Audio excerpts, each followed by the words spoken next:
Tonight we enter the ruins of Ur, where a discovery reported in July 2024 disturbed the comfortable boundary between archaeology and imagination. Beneath a private house, researchers uncovered an older building, a bowl of work records, and a clay tablet bearing a partial architectural plan. The drawing matched part of the structure and appeared unusually faithful to scale. Specialists connected with the University of Hamburg described it as a rare glimpse into Mesopotamian planning, where builders calculated walls, timber, clay, and labour with a patient precision. Yet tonight, you are not standing beneath the fierce Iraqi sun, you are descending through a reconstructed archive, guided by a lamplight, dust, and the faint mineral scent of ancient clay. So, before you get comfortable, take a moment to like the video and subscribe only if you genuinely enjoy what I do here. You may also share your location and local time below. It's pleasant to imagine distant listeners entering the same darkness together. The staircase narrows as you descend, each step worn into a shallow curve by forgotten feet. Your palm brushes a wall that feels cool. Despite the heat trapped in the earth above, fine grit gathers beneath your fingertips, somewhere beyond the passage. A loose stone settles with a soft click. The room is waiting. A conservator raises the lamp, revealing shelves cut directly into the plastered walls. Most have collapsed under their own age, leaving tablets scattered like broken roof tiles. Their surfaces hold lines of wedge-shaped writing, pressed into wet clay by the reed instruments thousands of years ago. Records confirm that Mesopotamian archives could contain legal agreements, grain accounts, letters, prayers, medical observations, and instructions for ritual specialists. The Royal Library, associated with Ashurbanipal, eventually yielded more than 30,000 tablets and fragments. Fire destroyed its rooms, yet the same heat hardened many clay documents and helped preserve them. History has a peculiar sense of humour. Paper fears flame, while clay sometimes survives because everything around it burns. You move farther inside, careful not to disturb the fragments beneath your shoes. The air carries the dry smell of dust, old minerals, and wooden crates recently opened. Each sound seems magnified. A sleeve brushing stone becomes a whisper. A quiet breath resembles wind passing through reeds beside an ancient river. At the chamber's centre stands a low table. Upon it rests an object wrapped in pale conservation cloth. Nobody speaks while the covering is folded back. The silence becomes almost architectural. The object resembles an ordinary tablet at first. It is roughly rectangular, darkened along one edge, and chipped where a careless hand once lifted it. Then the lamplight shifts, and you notice the lines. They are not writing. They form walls, passages, enclosed spaces, and narrow channels arranged around a central shape. Several lines remain perfectly straight despite the uneven clay. Small marks indicate distances. Repeated symbols appear beside doorways, while circles occupy positions that seem neither decorative nor accidental. Ancient architectural plans are genuine historical objects. Mesopotamian builders sometimes recorded room dimensions, wall thicknesses, entrances, and compass orientation upon clay. Some plans were rough sketches, while others displayed remarkable detail and mathematical training. This tablet, however, seems different within our imagined reconstruction. Its outer rooms follow understandable conventions, yet its centre refuses to behave like ordinary architecture. Corridors narrow toward it, then stop. Chambers surround it without providing any visible entrance. Water channels approach the central shape, but none clearly depart. Perhaps it represents a sealed sanctuary. Perhaps the missing doorway was understood and never drawn. It is also possible that the tablet records several building phases placed upon one surface. Among scholars, the purpose of certain ancient plans remains open to discussion. Some may have guided construction, while others preserved property boundaries, supported temple administration, or represented ideal spaces that never existed physically. A drawing can be practical, ceremonial, political, or all three at once. You lean closer, watching shadows gather inside the incised lines. The central form resembles a square divided into 7 smaller compartments. Around it runs a narrow band marked by tiny impressions, too regular to be damage. One researcher counts them softly. There are 60. The number does not prove anything remarkable. Mesopotamian mathematics often used a system based upon 60, which still echoes through hours, minutes, and the division of circles, yet the marks feel strangely deliberate. They surround the sealed centre like teeth around a dark mouth. A second detail appears near the lower corner. Someone has pressed a human thumb into the clay. The print is incomplete, but its ridges remain visible. It is an intimate trace, almost embarrassingly alive. A planner, scribe, builder, says, student, or thief once held this object while the clay remained soft. That person had warm skin. Perhaps dust clung beneath the fingernail. Perhaps someone nearby complained about missing rations, crooked bricks, or the intolerable behaviour of a supervisor. Ancient people managed to create profound civilizations while also enduring workplace irritation, which may be humanity's most durable tradition.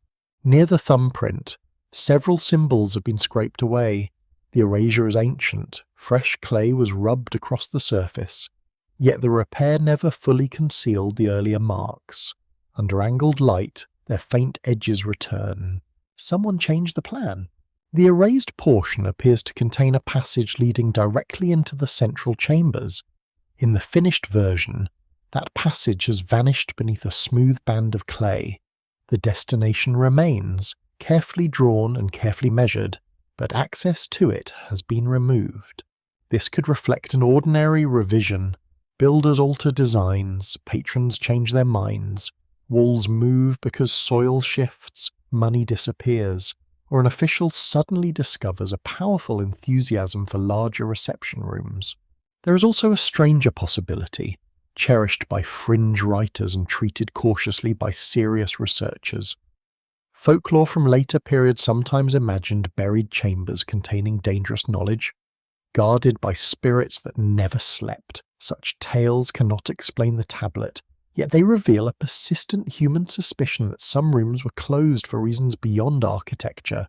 Your eyes return to the erased corridor. The mark is slight, but its meaning feels heavy.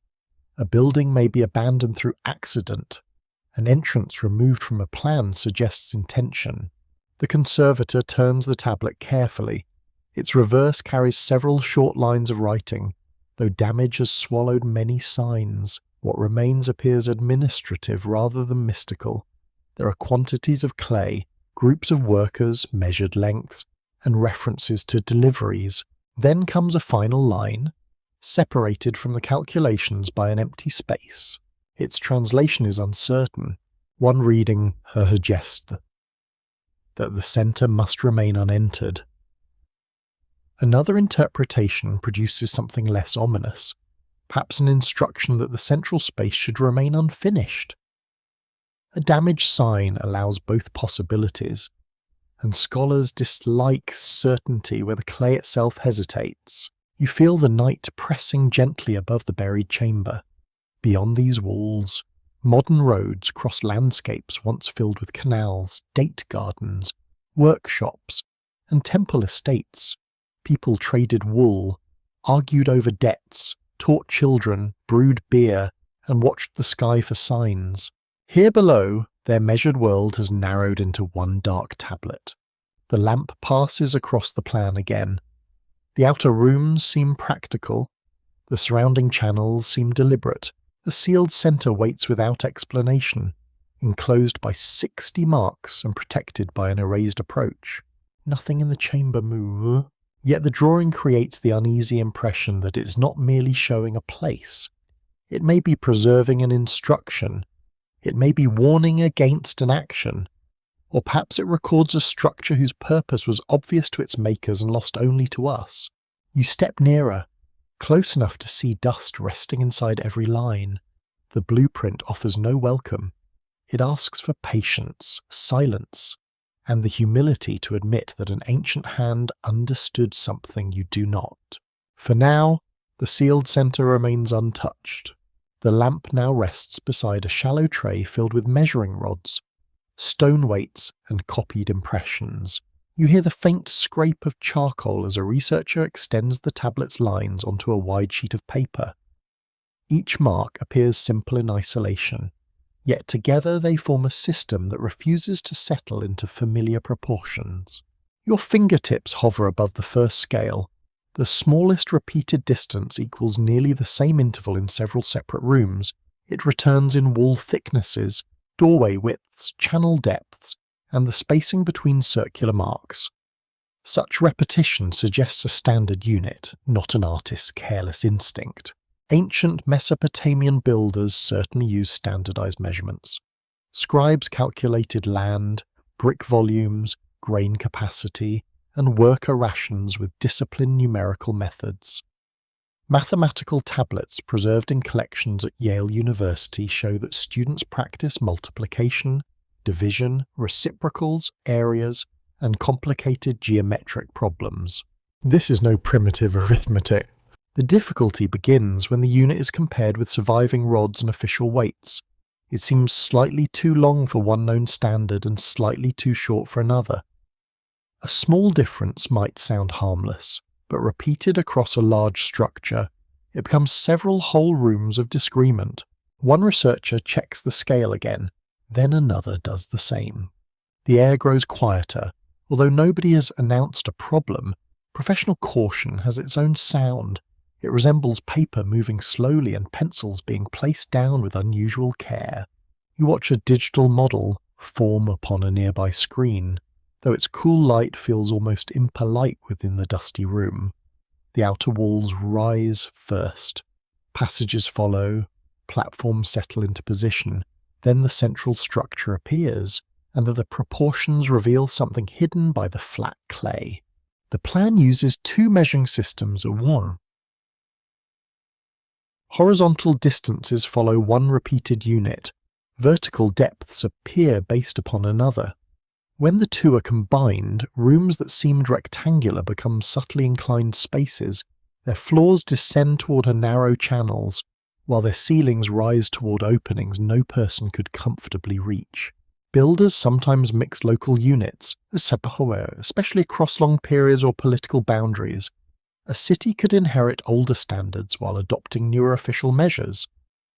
Records confirm that rulers occasionally issued weights-bearing royal names, hoping merchants would stop inventing convenient numbers. Naturally, merchants remain creative.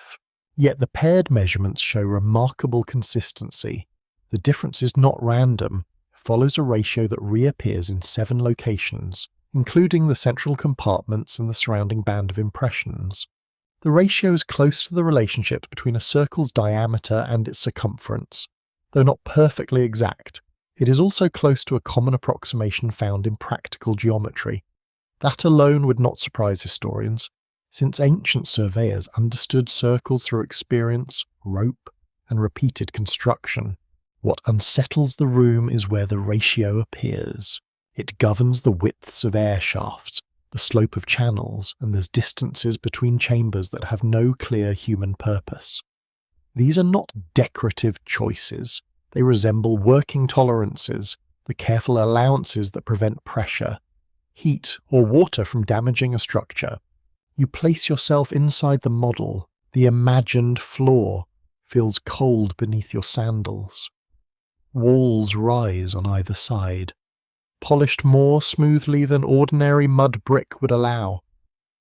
A narrow opening draws air across your face, somewhere below. Water moves through stone, producing a low tone that trembles through the soles of your feet. The sound is not loud, it is steady. Engineers at major universities have shown how ancient builders manipulated water, airflow, weight, and acoustics with impressive skill. Roman aqueducts, Persian underground channels, Egyptian stonework, and Mesopotamian drainage systems all demonstrate patient observation rather than magical technology. Still, this plan belongs to no familiar category. The channels are too narrow for irrigation. They do not reach storage rooms, courtyards, or gardens.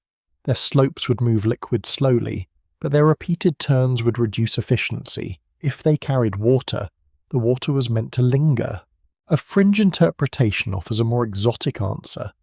Some writers claim that ancient structures were giant energy devices, using vibration, underground water, and mineral stone to create electrical effects. Archaeologists reject such claims when they ignore materials, context, and ordinary explanations. Yet one small detail keeps the stranger idea alive in the imagination. The tablet marks certain junctions with a symbol resembling a fork. The same sign can indicate branching, division, or allocation in administrative writing. On the plan, however, each fork appears where two channels meet beneath the chamber. A researcher places grains of sand into a transparent physical model. Air passes through the reconstructed shafts, and the grains arrange themselves into delicate lines. They gather at the forked junctions, forming symmetrical patterns that vanish when the airflow stops. This does not prove ancient knowledge of modern physics. Builders can discover effects without explaining them scientifically. A potter understands heat through practice. A sailor reads wind through movement. A musician shapes resonance through hearing. Knowledge often arrives through the hands. The open scholarly debate concerns whether such repeated proportions were intentional engineering or the result of later copying conventions. Some specialists argue that scribes favoured pleasing ratios, even when the drawing did not represent exact construction. Others believe plans could preserve practical information with surprising accuracy. The clay offers support to both sides. Its measurements are disciplined, but several corners bend with the tablet's damaged surface. A line may curve because the original builder intended it, or because wet clay shifted beneath a careless wrist. Then the Modis reveals another numerical pattern. The central square divides into 7 compartments, yet their combined area equals exactly 1/6 of the larger enclosure. The surrounding channels occupy another 1/6. The remaining space divides into 4 equal regions, 7, 6, and 4. These numbers were common in Mesopotamian accounting, astronomy, ritual, and administration. They need not carry secret meaning. Human minds adore patterns, particularly when sleep is near and the room smells of dust. But the numbers also produce a practical result. When scaled upward, the structure distributes weight evenly around the central void. Pressure moves outward through 4 main supports, while the surrounding channels separate the core from the outer walls. It resembles a building designed to protect something delicate, not treasure. Perhaps treasure needs guards, locks, and thick doors. This arrangement controls vibration, moisture, temperature, and stress. The protected object may have been fragile, unstable, sacred, or dangerous to move. Your eyes return to the measurements along the lowest edge. 3 values are written beside a tiny stepped shape. Read as ordinary lengths. They describe a shallow platform. Read as ratios. They produce a precise angle. That angle points upward. The researcher rotates the model beneath a simulated night sky. A narrow shaft aligns with a region near the northern stars. Another opening faces the place where a bright star would have risen during a much earlier age. Celestial alignment is common in ancient architecture. Though proposed examples remain disputed, temples often faced meaningful directions, and astronomer priests watched the sky for calendars, omens, and royal ceremonies. No mystery is required. The puzzle lies in the accuracy. The tablet's angle seems more precise than the damaged surface should permit. Perhaps modern reconstruction is forcing certainty onto imperfect lines. Perhaps the scribe copied measurements from a larger plan. Perhaps the structure was surveyed repeatedly across generations. Or perhaps the drawing preserves a rule. You feel the idea settle quietly. The blueprint may not depict one building at all. It may encode proportions that could be used anywhere, provided the builder understood the units and the relationship between earth, water, weight, and sky. The lines are no longer passive marks. They behave like instructions waiting for suitable hands. Their meaning remains hidden, not because the ancients lacked knowledge, but because the modern eye expects architecture where they may have recorded a process. The lamp flickers, and the measurements seem to shift inside the clay. Nothing truly moves. Of course, still, the straight lines appear less like walls now and more like boundaries around a forgotten operation. Morning enters the laboratory as a pale rectangle across the floor. Barely reaching the central table, you hear ventilation humming behind the walls, joined by the occasional click of cooling metal. The clay tablet rests beneath a glass cover, surrounded by rulers, lenses, and carefully folded gloves. 4 archaeologists gather around it. Their first conversation is ordinary, almost cheerful. One discusses the mineral composition of the clay, another wonders whether the tablet came from a workshop, a temple office, or a private archive. Someone mentions breakfast, then complains that the coffee tastes like boiled rope. The smallest details receive the greatest attention. A conservator studies the broken edges beneath magnification. Fresh damage looks sharp and pale, while ancient breaks gather stains from soil and moisture. Every fracture tells a different story. Some occurred while the clay remained soft, others came centuries later, perhaps beneath a collapsing wall. Nothing suggests modern carving. That conclusion should make the researchers pleased. Instead, it produces the silence that spreads slowly around the table.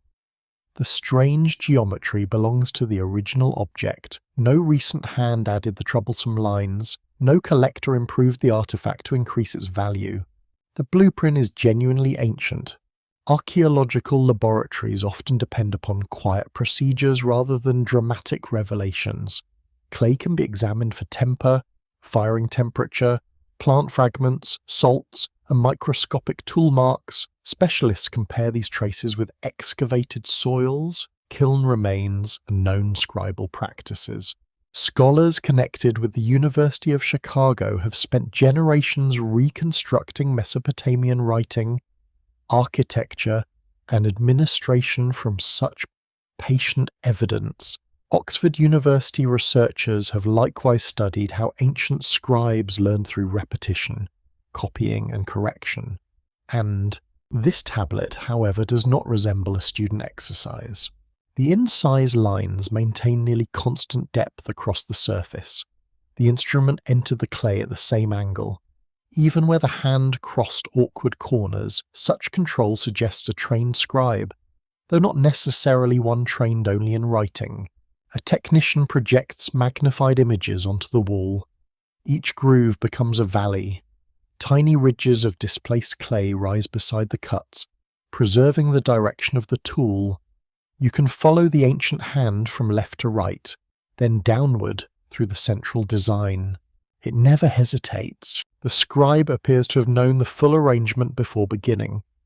There are no searching strokes, no abandoned curves, and no visible guide marks beneath the final lines. Even the smallest compartments arrive in a continuous sequence.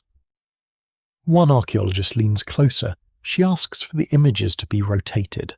The grooves reveal paired impressions, separated by a distance narrower than a grain of rice. The drawing tool may have possessed 2 points. Such an instrument could create parallel lines with a single movement, maintaining a consistent gap across walls and channels. Ancient craftspeople certainly produced specialized tools. Carpenters, stonecutters, metalworkers, surveyors, and scribes adapted instruments for precise tasks. Records confirm that temples employed skilled workers whose knowledge passed through families and workshops. Yet no matching drawing tool has been identified nearby. A reconstruction is made from reed, the first attempt bends, a second cuts too deeply, a third produces acceptable parallel lines, but only when the clay contains exactly the right moisture. The experiment becomes strangely intimate. You smell damp earth as fresh clay is placed beside the ancient tablet. The reed squeaks softly across the surface. Every movement demands steady pressure, controlled breathing, and a confidence that modern hands do not immediately possess. The archaeologists stop joking. One succeeds in copying the outer enclosure. Though her lines widen at the corners, another reproduces the channels, but the paired points drift apart. A third manages the central compartments, only to leave a visible pause where the tool changes direction. The ancient drawing contains none of these flaws. Perfect workmanship does not require forgotten machinery. Skill can appear impossible when its training tradition has vanished.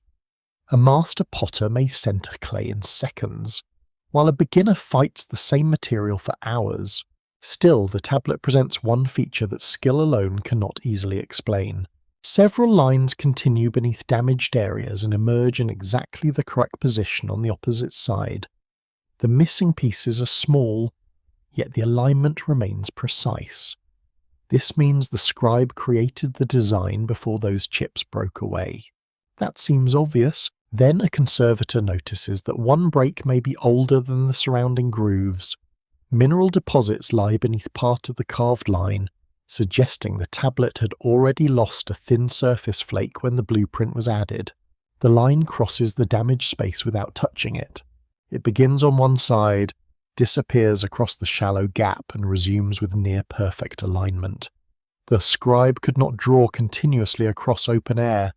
The two segments must have been placed separately, perhaps using a straight edge. No marks from a straight edge remain. Researchers debate how much precision should be inferred from ancient drawings. Some argue that modern imaging encourages false confidence, turning irregular handmade lines into mathematical statements. Others believe microscopic analysis can reveal deliberate planning that ordinary observation misses. The dispute remains unresolved. A fringe proposal soon circulates among people outside the laboratory. They suggest that the tablet was pressed against a hidden master template, perhaps made from metal or stone. A few imagine mechanical drafting devices, preserved by secret guilds and later destroyed. No evidence supports such machinery. However, the possibility of a template is not absurd. Ancient artisans used moulds, measuring cords, plumb lines, compasses, and repeated patterns. The problem is that the blueprint does not contain the small distortions expected from pressing or tracing. It seems drawn freely, yet behaves like a copied diagram. The lead archaeologist requests another test. Light is directed across the surface from several angles, creating a map of every depression. A computer combines the images into a relief model accurate enough to reveal fingerprints and reed fibers. The room darkens around the projected topo. A faint grid appears beneath the visible plan. It consists of lines so shallow that nobody noticed them under normal light. They divide the surface into narrow rectangles. Some stop at broken edges. Others pass beneath writing and architectural grooves. The grid explains part of the precision. It does not explain all of it. Its spacing changes gradually from one side to the other. The rectangles become narrower toward the central design, as though the surface represents depth rather than flat distance. The scribe may have been using a form of perspective, although not the familiar perspective of later European art. A researcher whispers that the grid resembles distortion correction. No one answers.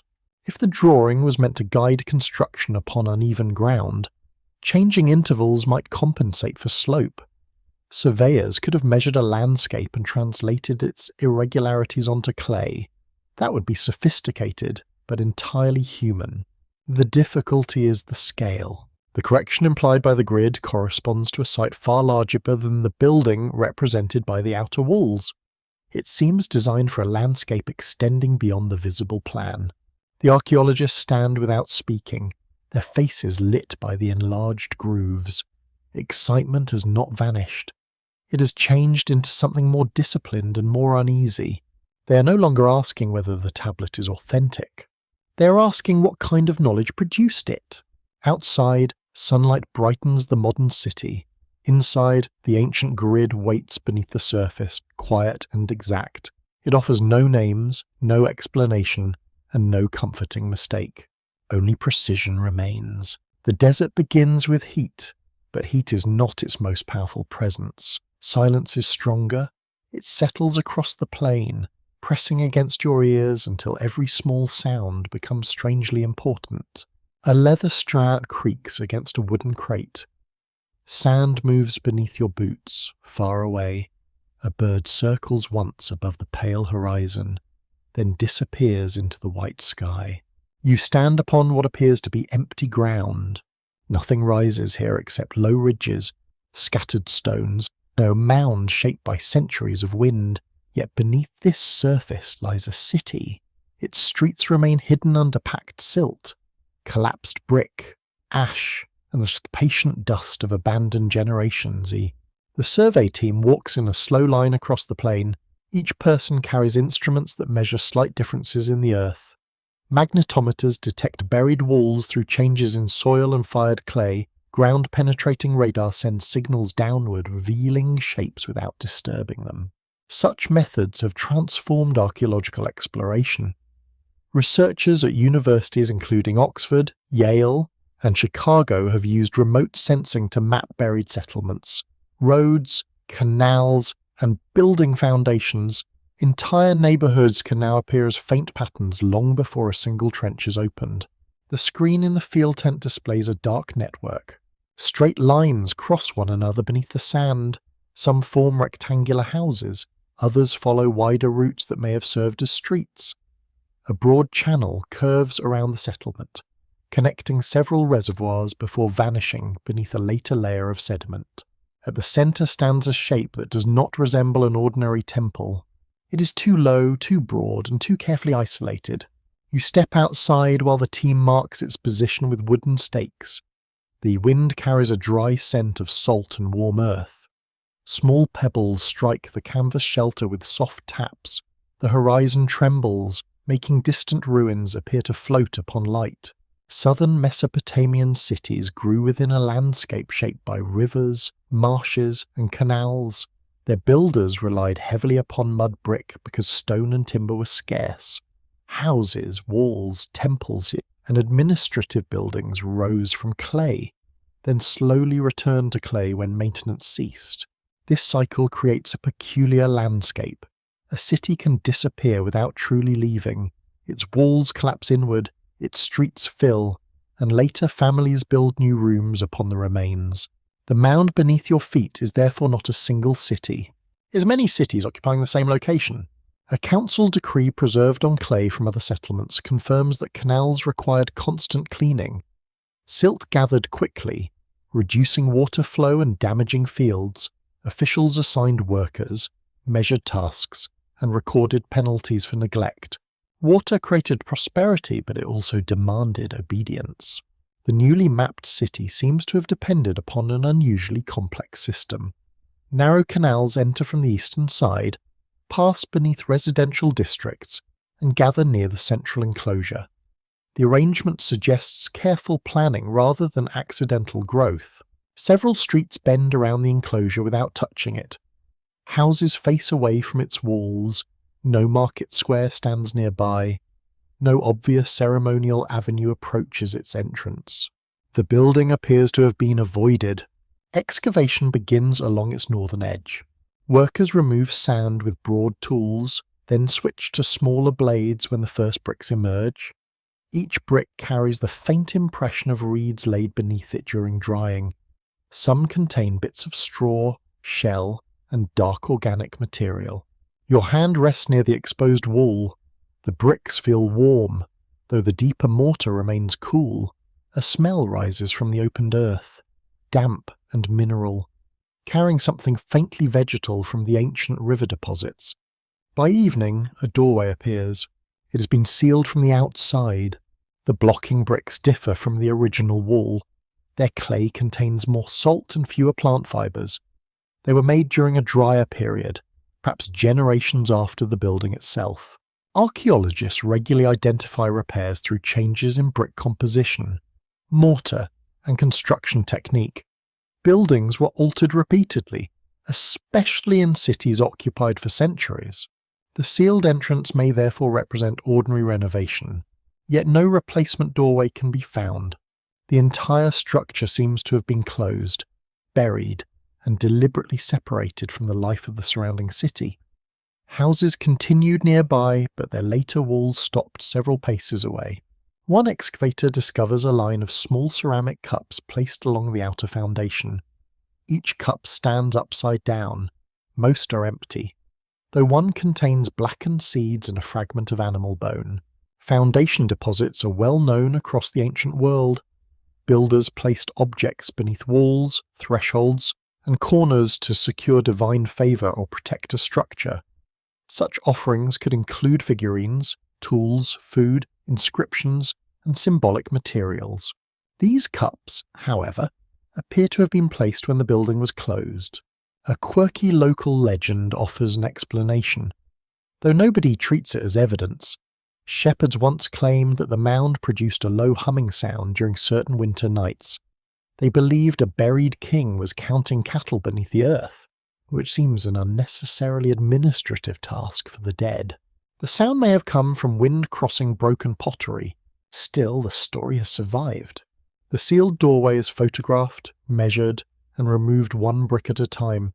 Cool air escapes from the gap, carrying the scent of dust, salt, and something metallic. The temperature inside is noticeably lower. A narrow corridor descends beneath the expected floor level. Mud brick buildings usually rise upward, especially where flooding threatens. Deep chambers require extra effort and constant protection from groundwater. This passage therefore raises immediate questions. The scholarly dispute centres upon the structure's original function. Some researchers suggest it stored grain, precious goods, or ritual objects. Others suspect it controlled water pressure within the canal network. A smaller group believes it served as a restricted sanctuary. No interpretation fits every feature. You follow the corridor in your imagination as the team advances. The walls narrow around your shoulders. Salt crystals sparkle in the lamplight. Tiny cracks spread across the plaster like pale veins. The floor slopes downward through 3 turns. At the lowest point, the passage opens into a chamber lined with fired brick. This is expensive material for an ordinary basement. Fired brick resists moisture better than sun-dried clay, and was often reserved for drains, foundations, and important architectural surfaces. A shallow groove circles the room. In the centre stands a stone block. Stone had to be transported from distant region, making even an undecorated slab valuable. This block is dark and pierced by 7 narrow holes. Each opening descends at different angles. Water stains mark the floor, but they stop several fingers short of the stone. The chamber has flooded many times. The block remained isolated. A researcher pours a measured amount of water into the surrounding groove. It moves slowly around the room, dividing into smaller channels hidden beneath the wall plaster. Minutes later, air escapes through the 7 holes in the stone. A quiet tone fills the chamber. It is too low to resemble music. You feel it more than hear it, a gentle vibration in the chest and jaw. The sound changes as the water level rises, producing several overlapping notes. This effect may be accidental. Ancient builders understood drainage, and moving air naturally creates sound inside narrow spaces. Yet the chamber seems designed to control both. Outside, the buried streets continue across the survey screen. Houses, courtyards, workshops, and canals surround the enclosure like ordinary life circling an unanswered question. The city beneath the sand is no longer merely a destination. It is a mechanism built at the scale of a settlement. Its streets guide movement, its canals guide water, its central chamber guides breath through stone. Above the excavation, night settles across the plain. The heat leaves slowly, and the stars sharpen over the silent mound. Deep below, the final drop of water enters the hidden channel. The stone answers with one soft note. The first tablet appears beneath a layer of the collapsed shelving, pressed flat against the floor by fallen brick. Its surface is pale with salt, and one corner has softened into powder. A field conservator lifts it using a wooden support, moving so slowly that even the surrounding dust seems to wait. More fragments emerge nearby. Some carry columns of numbers, others preserve lists of barley, oil, wool, and labourers assigned to daily tasks.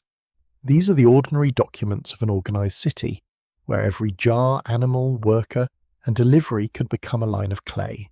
Then a different kind of text appears.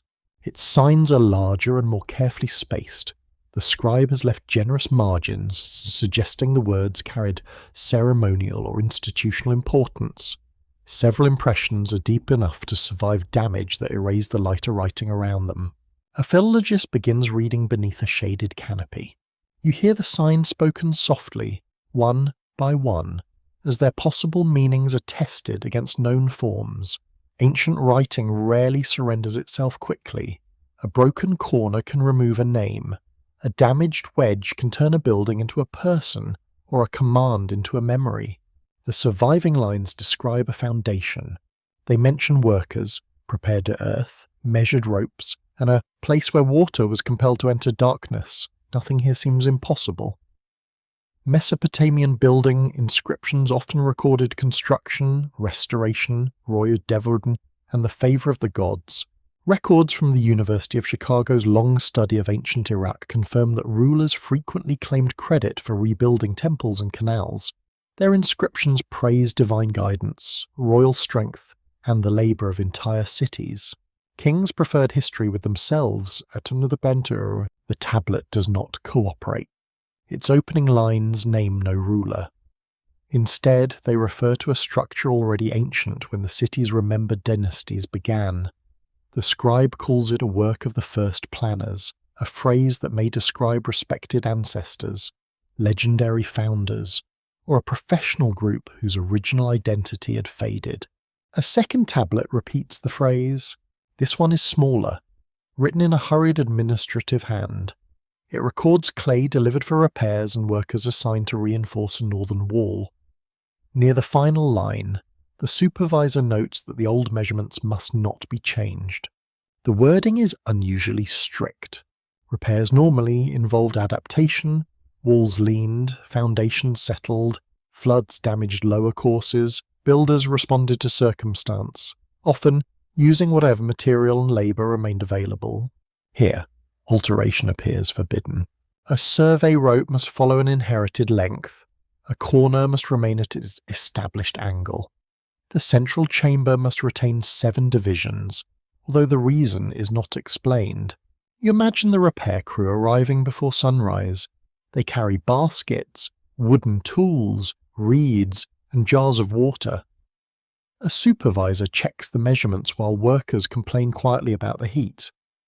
Someone notices that the old wall would be easier to rebuild with a simpler corner. The suggestion is refused. Ancient administration could be remarkably detailed. Tablets preserve wages, workdays, absences, ration disputes, and assignments for specialized craftspeople. At Yale University, mathematical texts reveal how scribes solved practical problems involving fields, bricks, canals, and construction. The builders named here were not improvising blindly. They were preserving a design. Another fragment contains a list of titles. There are diggers, brickmakers, water controllers, rope stretchers, plaster workers, and keepers of the sealed room. The last title appears nowhere else in the local archive. Perhaps it was a temporary duty. Perhaps it belonged to ritual staff rather than builders. Temples employed gatekeepers, singers, cooks, brewers, cleaners, and specialists whose responsibilities can sound mysterious when only their titles survive. Still, the keepers receive no grain allocation. They are listed separately, without household names, family connections, or places of origin. Their presence seems acknowledged but not administered. A quirky tradition from later storytellers claims that certain sacred builders ate no food while working beneath the earth. They supposedly lived on the scent of cedar resin and the sound of running water. No serious historian accepts that literally, and even ancient workers would probably object to such an economical meal. Yet legends often grow around unfamiliar occupations. A third tablet offers a partial narrative. Its language differs from the accounts and repair orders. The sentences flow like a remembered story. Though much of the surface has broken away, it speaks of a time before kings wore crowns. The river had changed its path, and settlement stood upon islands of reed and mud. Then strangers arrived from a place described as the edge of the morning. They carried measuring cords and dark stones, and that they taught the people to divide ground according to fixed numbers. The strangers are never called gods. They are described as weary, silent, and unwilling to remain beneath the open sky. They request enclosed rooms and flowing water. In return, they provide a plan for controlling floods and strengthening foundations. This may be myth dressed as memory.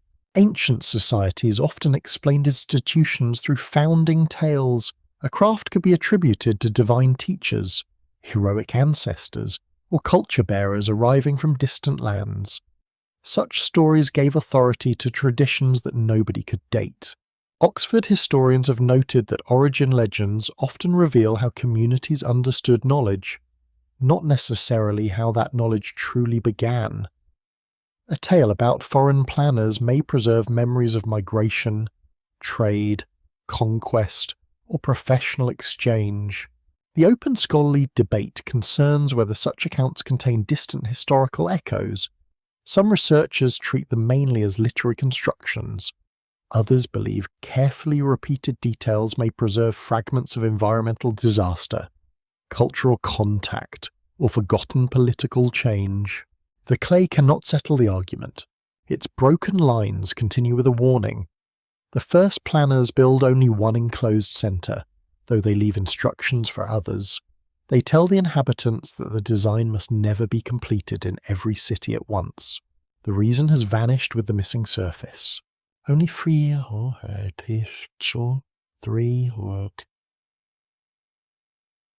phrases remain. The waters would answer. The ground would awaken. The sky would lose its measure. These expressions may be poetic.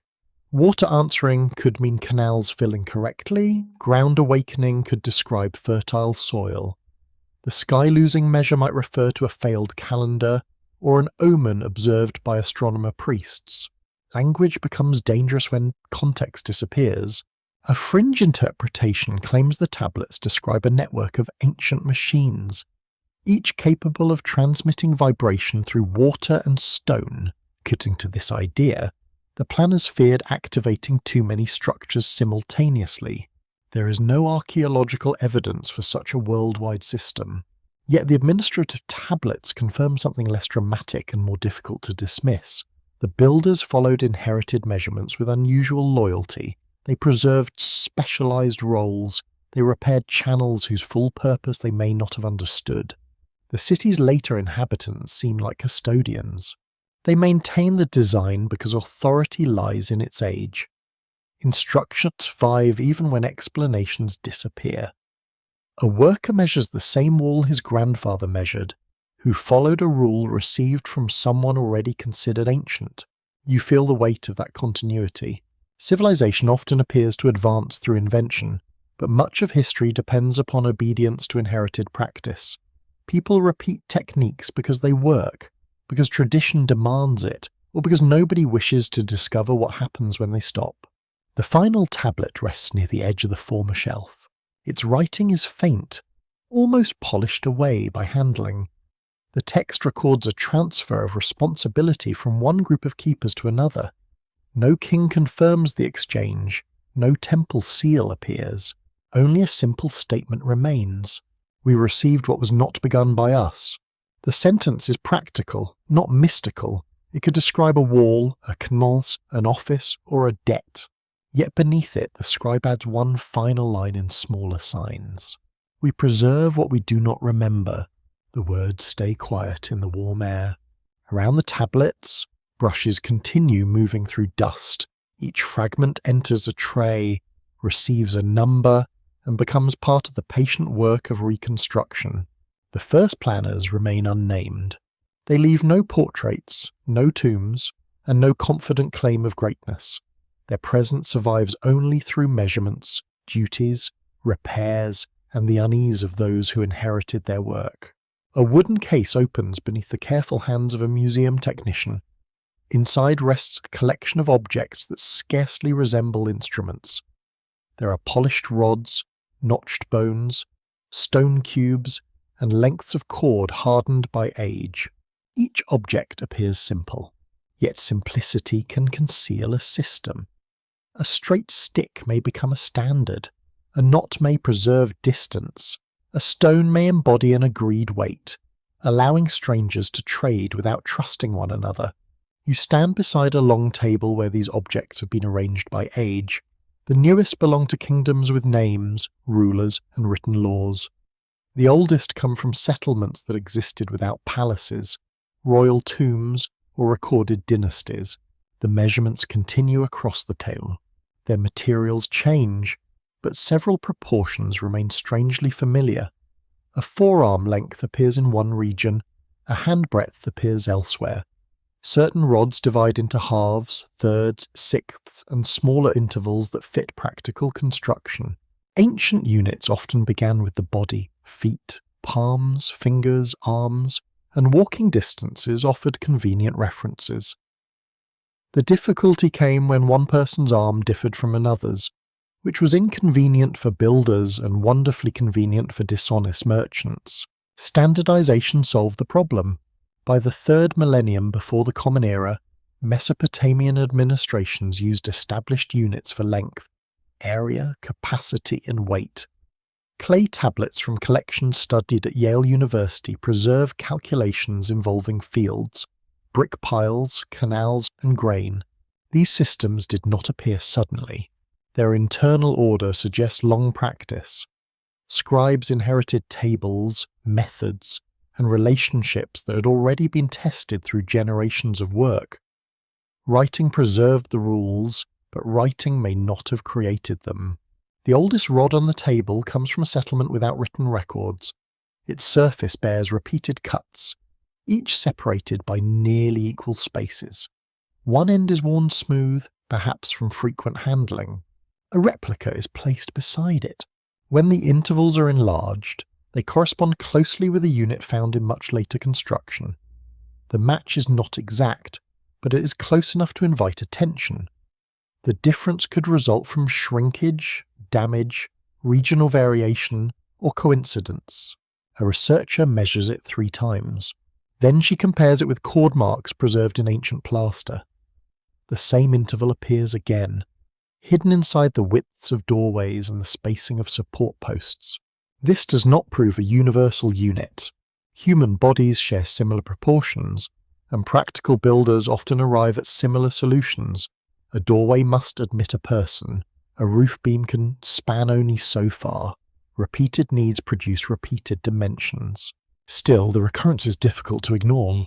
The table expands into a map. Thin strings connect artifacts, settlements, and surviving foundations across great distances. Some relationships vanish under scrutiny. Others remain, forming a loose chain through thousands of years. You follow one line toward a prehistoric village. Its houses are circular, built from mud, reeds, and timber. Storage pits lie beneath packed floors. Hearth smoke clings to the low roofs, carrying the scent of grain, ash, and animal fat. No king commands this place. No official scribe records its harvests, yet the houses follow repeated diameters. Their posts stand at regular intervals. Their entrances face similar directions, as though builders shared rules never written down. Research from Stanford University and other major institutions has shown that prehistoric communities could organize large projects through cooperation, memory, and skilled tradition. Monumental planning did not require a throne, a bureaucracy, or a literate elite. Knowledge can exist without documents. It survives in trained movement. A rope is stretched. A circle is marked. Posts are placed where elders expect them. Children watch, then repeat the process years later. The unit lives inside the community. At another site, stone enclosures reveal a more demanding geometry. Massive blocks form circles and oval spaces, while carved pillars rise from carefully prepared floors. Their builders lived long before cities dominated river valleys. Archaeologists continue to debate how such communities planned, measured, and coordinated labour. Some scholars emphasise ritual gathering. Others see seasonal cooperation, social competition, or emerging leadership. The measurements offer no single answer. They reveal only that planning existed, angles were repeated, distances were controlled, heavy stones reached intended positions through effort that required shared expectations. A quirky theory proposes that prehistoric surveyors carried sacred cords made from animal sinew, each tied with knots representing astronomical cycles. Supporters point toward later traditions in which ropes carried ceremonial authority. No surviving core confirms the idea. Organic materials decay easily, especially across immense spans of time. A missing cord is therefore neither proof nor disproof. It remains as an attractive possibility, suspended between practical craft and ritual imagination. You examine a set of small stone spheres. Their sizes vary, yet their weights form a rough progression. Several archaeologists once suggested that such objects served as early standards for exchange. Others interpret them as gaming pieces, sling stones, counters, or tools. The debate remains open. Objects rarely announce their purpose. A stone used for weighing grain might later become a child's toy. A gaming piece might be reused as a workshop weight. Archaeology receives the final position, not the full life. The deeper pattern lies in ratios rather than individual units. Halves appear frequently because they are easy to create. Thirds help divide food, labour, and space. Sixths combine both relationships. Twelfths offer even greater flexibility, especially when distributing goods among groups. These divisions need no advanced theory. Fold a cord in half. Then again, mark equal steps with knots. Create a right angle by stretching 3 lengths against 4 and 5. Practical geometry can emerge from repeated action without formal explanation. Scholars associated with the University of Chicago have long studied how Mesopotamian mathematics grew from administration and problem solving. Their work suggests that abstract knowledge often developed beside very practical needs. A field must be measured. A canal must slope correctly. A wall must remain standing. Yet the ratios on the mysterious plan seem to reach beyond ordinary convenience. They combine body-based units with divisions suited to circles, flowing water, and repeated chambers. The system feels layered, as though several traditions were joined together. Perhaps later scribes translated an older design into newer units. A master builder may have received dimensions through oral teaching, then converted them for official records. Over time, each culture could preserve the structure while changing the names of its measurements. This possibility creates a hidden timeline. The blueprint's numbers may be younger than its proportions. The written labels belong to one civilization, but the relationships beneath them may come from a much older tradition. You feel the distinction settle slowly. A song can survive when its original language disappears. A weaving pattern can cross borders without carrying the name of its first maker. A measurement can outlive the society that established it. The same span returns in houses, platforms, storage rooms, and stone circles. It shifts slightly, adapting to local hands and materials, yet its inner rhythm remains recognizable. Perhaps no single culture invented it. It may have emerged gradually, wherever people built together and needed agreement, or it may preserve the shadow of a teaching carried across generations by specialists whose names were never written. The oldest object on the table remains silent. Its notches are shallow, its edges are worn. Nothing proves that it measured walls, stars, fields, or anything at all. Still, when the replica is placed against the plan, the intervals align. Not perfectly, almost. And sometimes, almost is where the deepest questions begin. Rain strikes the roof of the research hall with a soft, regular tapping. Around you, 7 floor plans lie beneath sheets of glass, each recovered from a different landscape.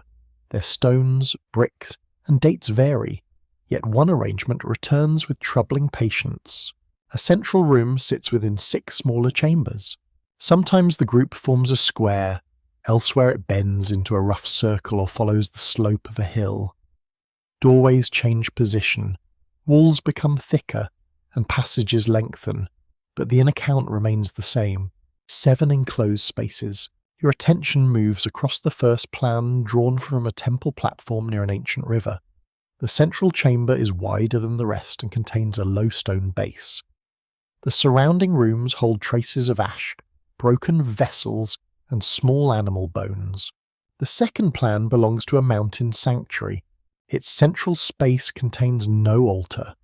Instead, a narrow opening in the roof allows sunlight to cross the floor during a short period each year. The 6 outer chambers are dark, with benches cut into the walls. The third comes from a burial complex. Here, the central room held no body. The dead were placed in the surrounding spaces, while the middle remained empty except for a shallow basin carved from limestone. You lean closer. 7 can be a practical number.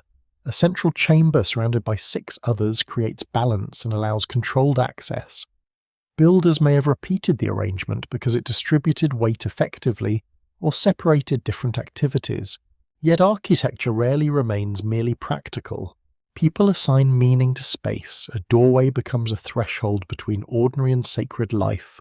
A raised platform becomes authority. A dark chamber becomes memory, danger, or divine presence. Research associated with Oxford University has shown how ancient religious buildings often guided movement through carefully ordered spaces. Worshippers did not simply enter a room. They crossed courtyards, gates, corridors, and restricted zones, each shaping expectation and behaviour. The building taught through movement. You imagine entering one of these 7-chamber structures at dusk. The outer walls still hold the day's warmth, but the passage ahead feels cool. Oil lamps burn in wall niches, releasing the scent of sesame oil and smoke. A priest walks several paces ahead. His sandals scrape against the floor. He passes the first chamber without entering, then turns toward the second. Each room may represent a stage, an offering, a season, or a rank within the community.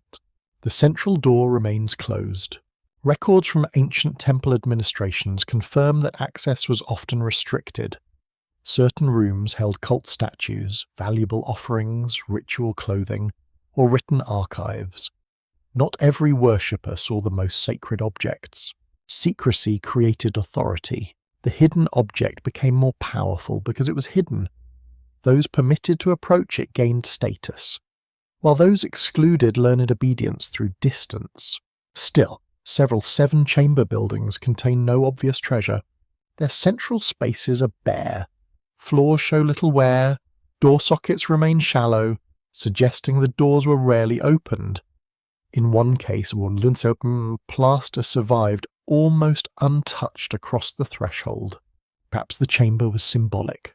An empty centre can represent absence, origin, death, or a presence too sacred for ordinary representation. It can also conceal a practical function beneath the floor. At one site, investigators discover a narrow cavity under the central chamber. It connects to 6 smaller shafts, each running toward an outer room. The system could carry air, drain water, or transmit sound. A simple test produces a surprising effect. When someone speaks softly in the central space, the voice becomes audible in all 6 surrounding chambers. The words arrive faintly, altered by stone, as though the building itself is whispering. The reverse also works. Sounds made in the outer rooms converge beneath the central floor, creating a low vibration.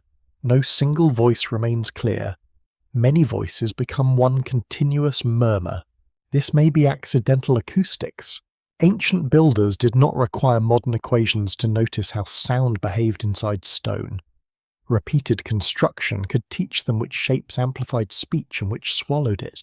Stanford University researchers studying ancient performance spaces have demonstrated that architecture can shape collective listening with remarkable precision. Walls, floors, and openings influence rhythm, direction, and emotional response. The 7-chamber pattern may therefore have organized sound. 6 groups could speak, chant, or breathe from separate rooms while a leader stood in the centre. The structure would transform individual voices into a shared presence. You can almost hear it.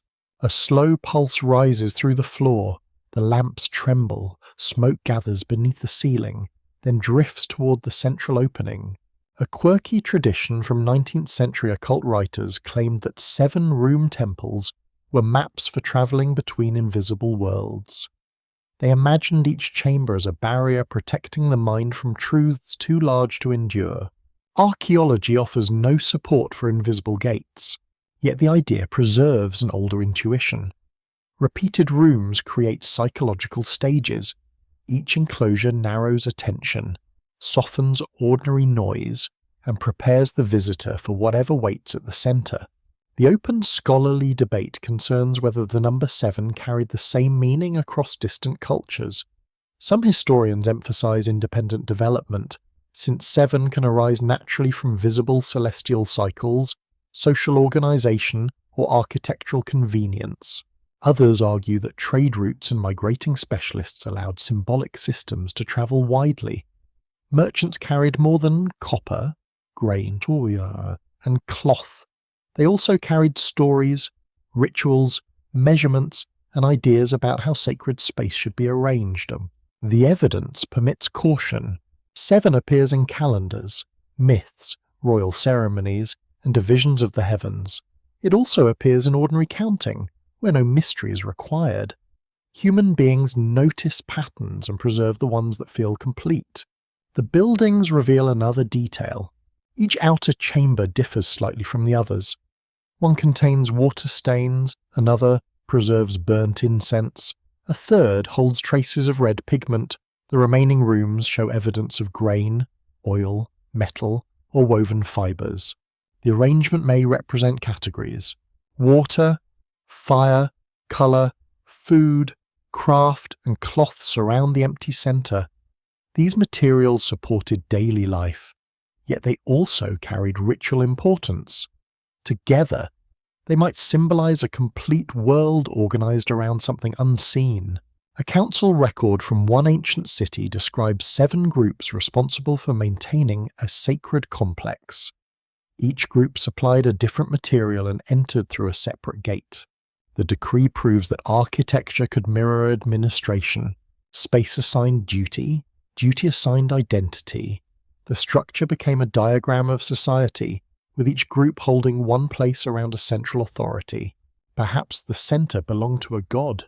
Perhaps it belonged to a ruler. Perhaps it belonged to nobody, which may have made it even more powerful. You study the floor plans again. The shapes no longer seem like isolated buildings. They resemble variations of a single thought. 6 chambers hold the visible world. The 7th contains the reason for arranging it. In tombs, that reason may be death. In temples, it may be divine presence. In administrative buildings, it may be power. In acoustic chambers, it may be the transformation of many voices into one. The pattern remains stable because its meaning can change. That is why it travels so well. A rigid symbol breaks when cultures change. A flexible structure survives by accepting new stories. Builders preserve the arrangement, while priests, rulers, and communities fill it with fresh purpose.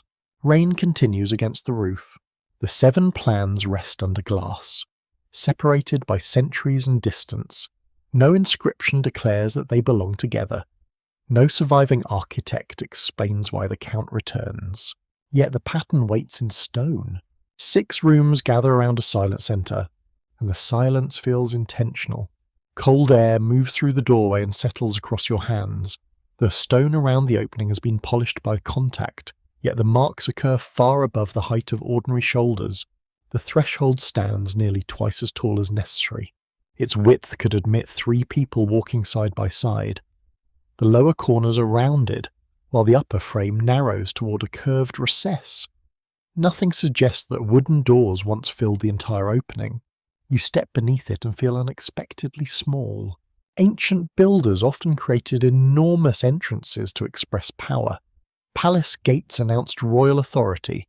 while temple doors prepared visitors for contact with the divine. Monumental scale could make a ruler appear greater and a worshipper feel insignificant.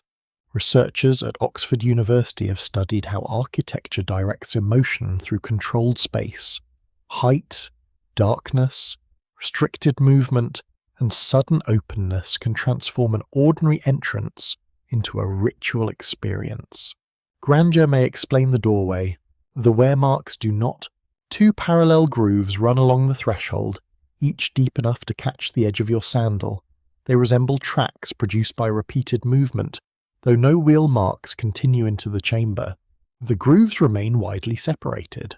A cart matching their distance would be too broad for nearby streets. A ceremonial platform might fit, but turning it inside the narrow corridor would be nearly impossible. The walls present another puzzle. Handholds appear at regular intervals, carved into the stone like shallow bowls. Their placement would suit someone climbing upward, except they begin above your head and continue toward the ceiling. No ladder sockets remain beneath them. You imagine workers standing upon the scaffolds, using the hollows to secure ropes or wooden beams. Builders commonly left construction features inside walls, especially where later plaster was expected to conceal them. Yet these hollows are carefully finished. Their edges are smooth, their interiors contain traces of oil and dark residue. Something entered them repeatedly after construction ended. A specialist inserts a wooden replica based upon the cavity's shape. It fits like a joint, locking firmly when twisted. Similar fittings might once have supported shelves, screens, or ritual objects. The spacing suggests a vertical frame.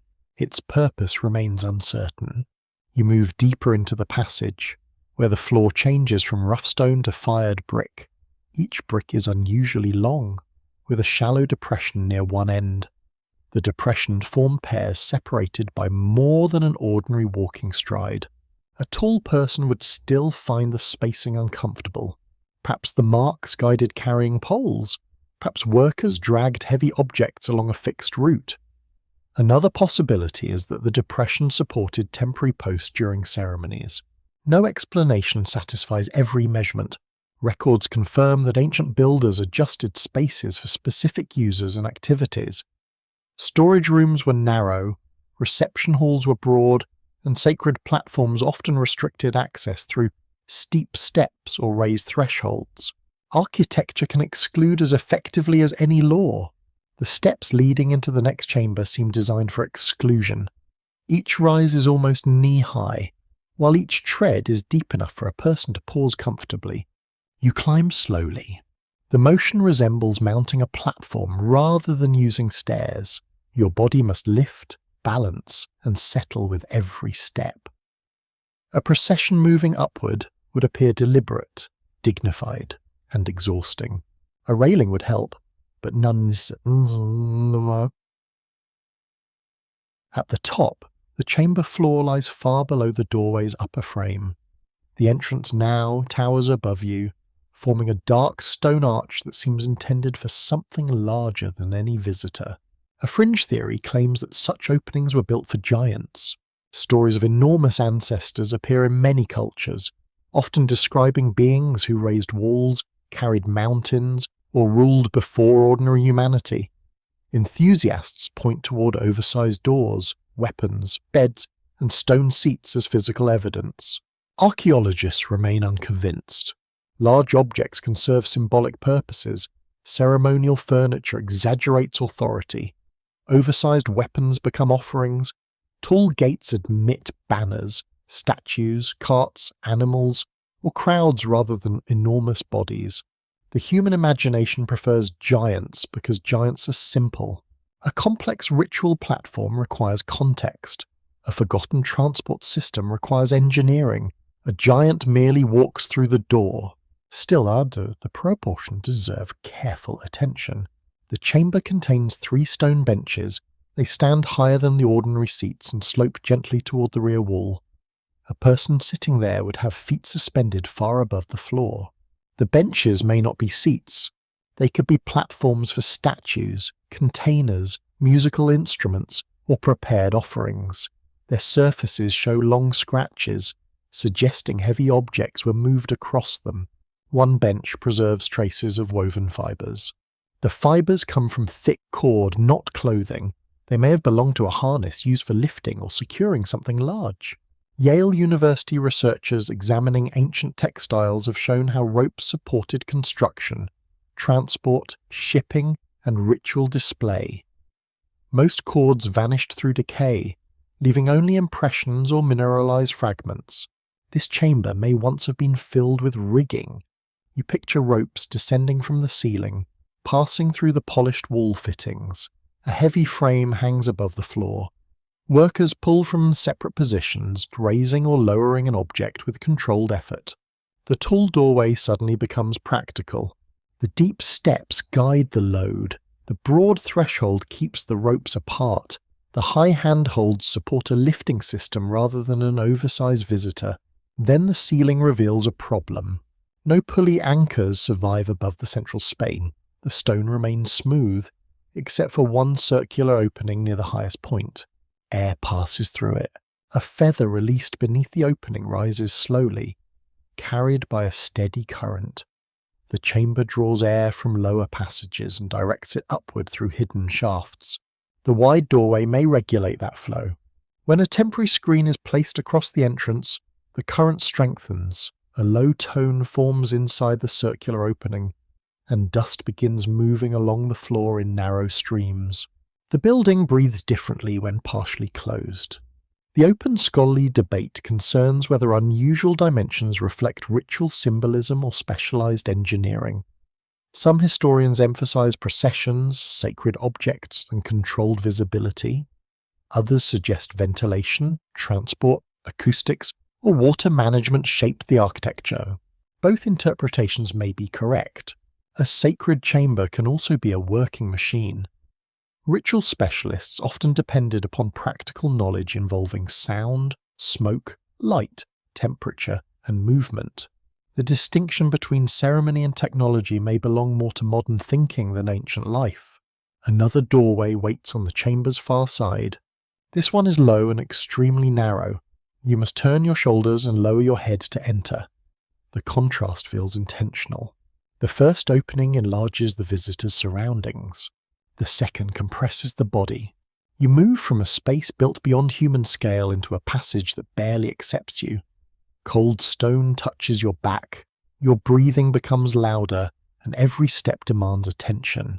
Perhaps this sequence trained obedience. A visitor entered through greatness, climbed with effort, then surrendered posture and pride within the narrow passage. The architecture transformed the body before any words were spoken. At the passage end, the walls open around a sunken platform.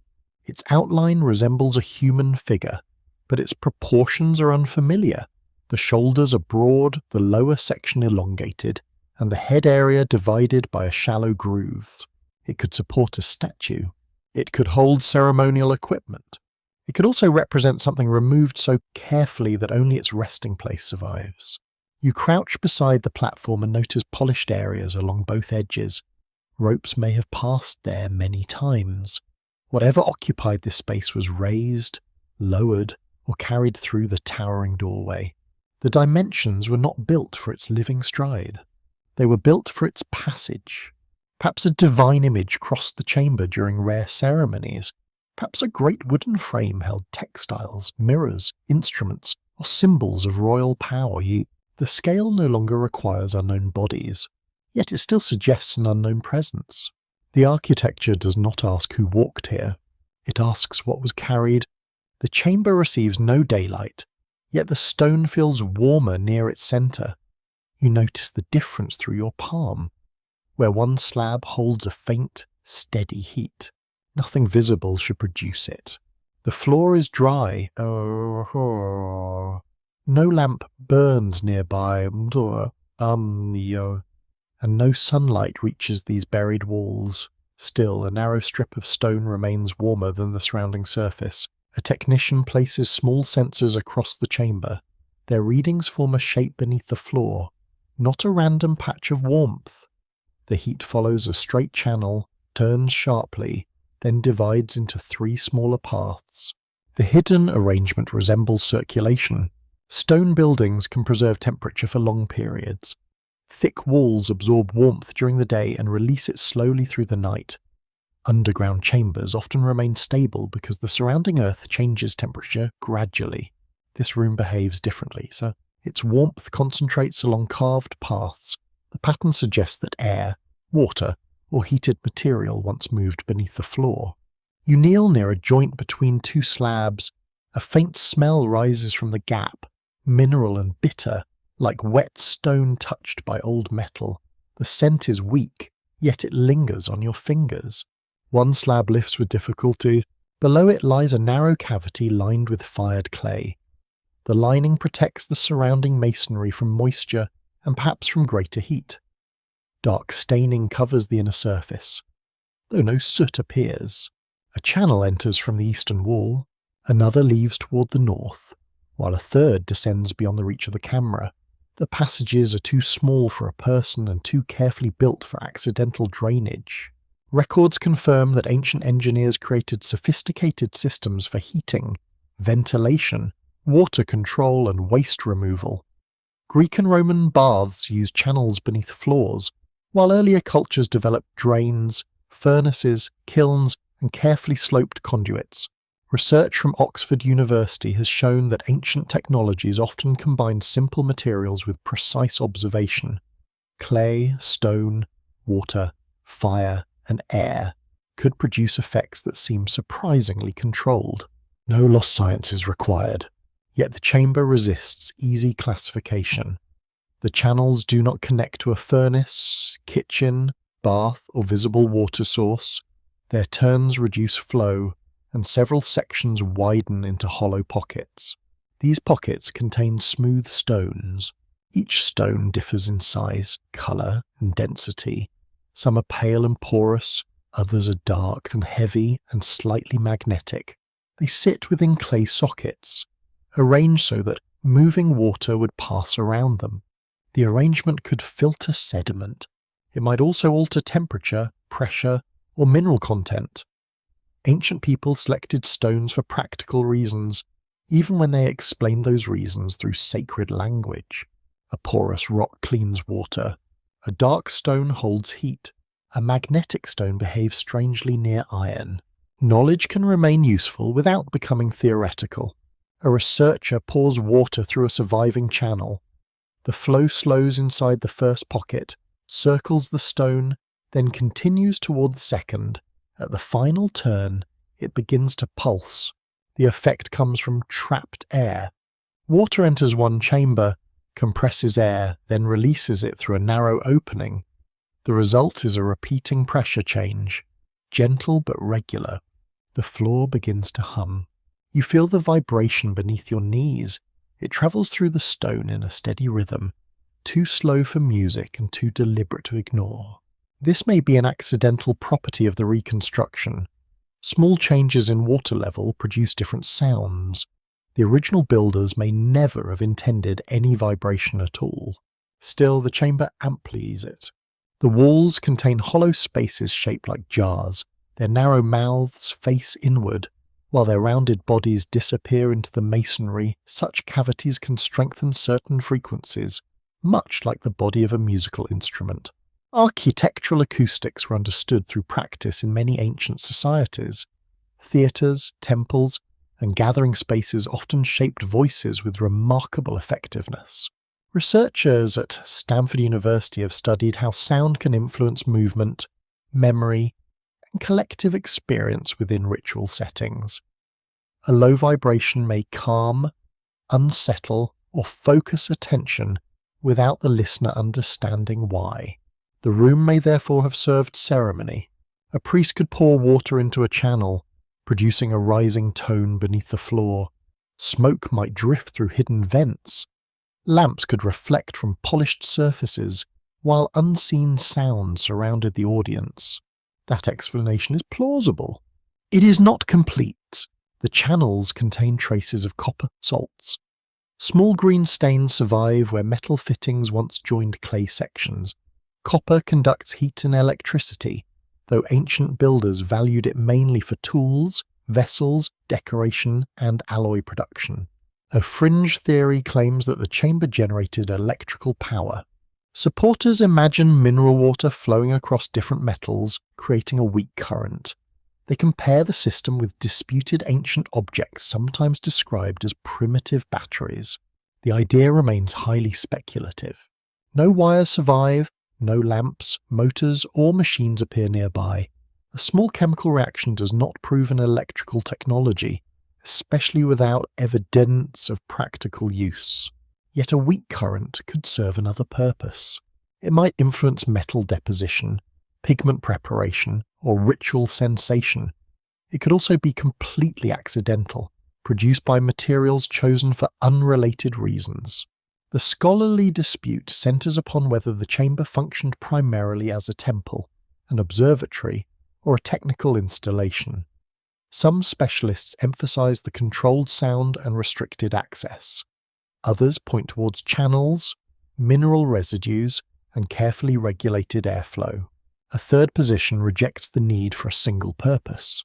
Ancient sacred buildings often combined ceremony with administration, storage, astronomy, healing, and craft production. A room could be holy because something practical happened there. You study the ceiling. 7 narrow shafts rise through the stone at different angles.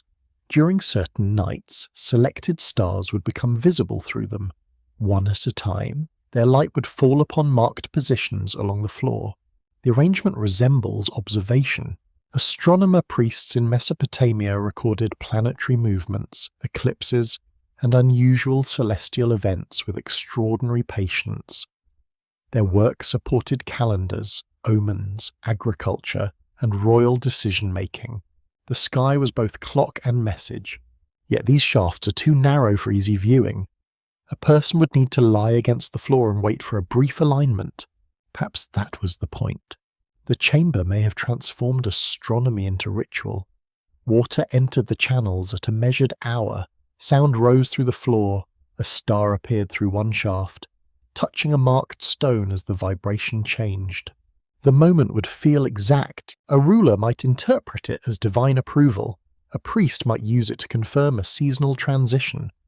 Farmers might never see the chamber, though its timing affected their planting and labour.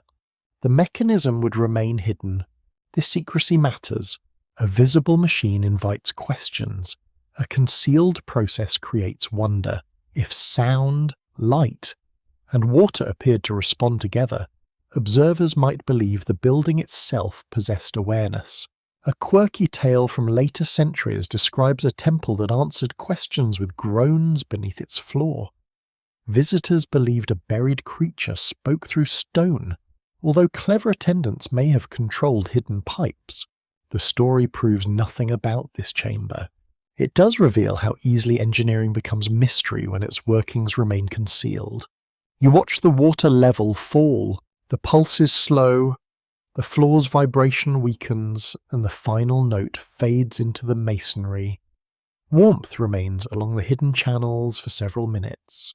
Nothing supernatural has occurred. Water moved through clay, air compressed. Stone carried sound, copper absorbed warmth, narrow shafts guided starlight. Each effect is simple. Together, they create something more difficult to name. The chamber may be a temple because people worshipped here. It may be an observatory because they watched the sky. It may be a machine because materials, pressure, and geometry produced repeatable results. Perhaps those categories were never separate. You rest your hand upon the warm slab again. The stone holds the memory of movement, though the water has stopped. The mechanism sleeps quietly beneath it. Salt wind moves across a high plateau where broken walls lie beneath a sky of hard blue. The stones are pale here, fitted without mortar, their surfaces softened by frost, rain, and centuries of patient weather. You walk between foundations that once belonged to courtyards, storehouses, stairways, and rooms whose roofs vanished long ago. Nothing appears identical to the buried structure beside the ancient rivers. The materials differ. The mountains differ. Even the silence feels thinner. Then the survey plan is unfolded. A central enclosure appears within a ring of smaller spaces. narrow channels approach from opposing directions. A sunken court interrupts the ordinary path through the complex, while hidden passages connect rooms that seem separate from above. The resemblance is not perfect. It is close enough to invite a question. Across the world, ancient communities often developed similar buildings because they faced similar problems. Walls must support roofs, water must be stored or removed, crowds must enter, gather, and leave without chaos. Independent invention is common. A staircase does not require travellers carrying secret plans between continents. Neither does a courtyard, a tower or a drain. Human bodies, gravity, stone, and weather create limits that builders everywhere must respect. Still, certain patterns seem unusually specific. The mountain complex contains 7 chambers surrounding an empty centre. Its water channels turn through repeated right angles before entering a covered basin. Several doorways narrow toward the top, while the lowest rooms amplify voices into a soft vibration. The stones carry no readable inscription. Archaeologists determine age through layers, pottery, tools, organic remains, and changes in construction. Researchers at Yale University and Stanford University have shown how careful dating can separate genuine contact from attractive coincidence. Chronology matters. 2 similar structures built thousands of years apart may reveal inheritance, imitation, or nothing more mysterious than recurring human needs. The plateau complex appears younger than the Riverol settlements. That weakens any claim that both belong to one vanished global civilization. It does not eliminate the possibility that ideas travelled gradually through traders, migrants, pilgrims, and skilled feet. Knowledge rarely crosses the world in a single heroic voyage. It moves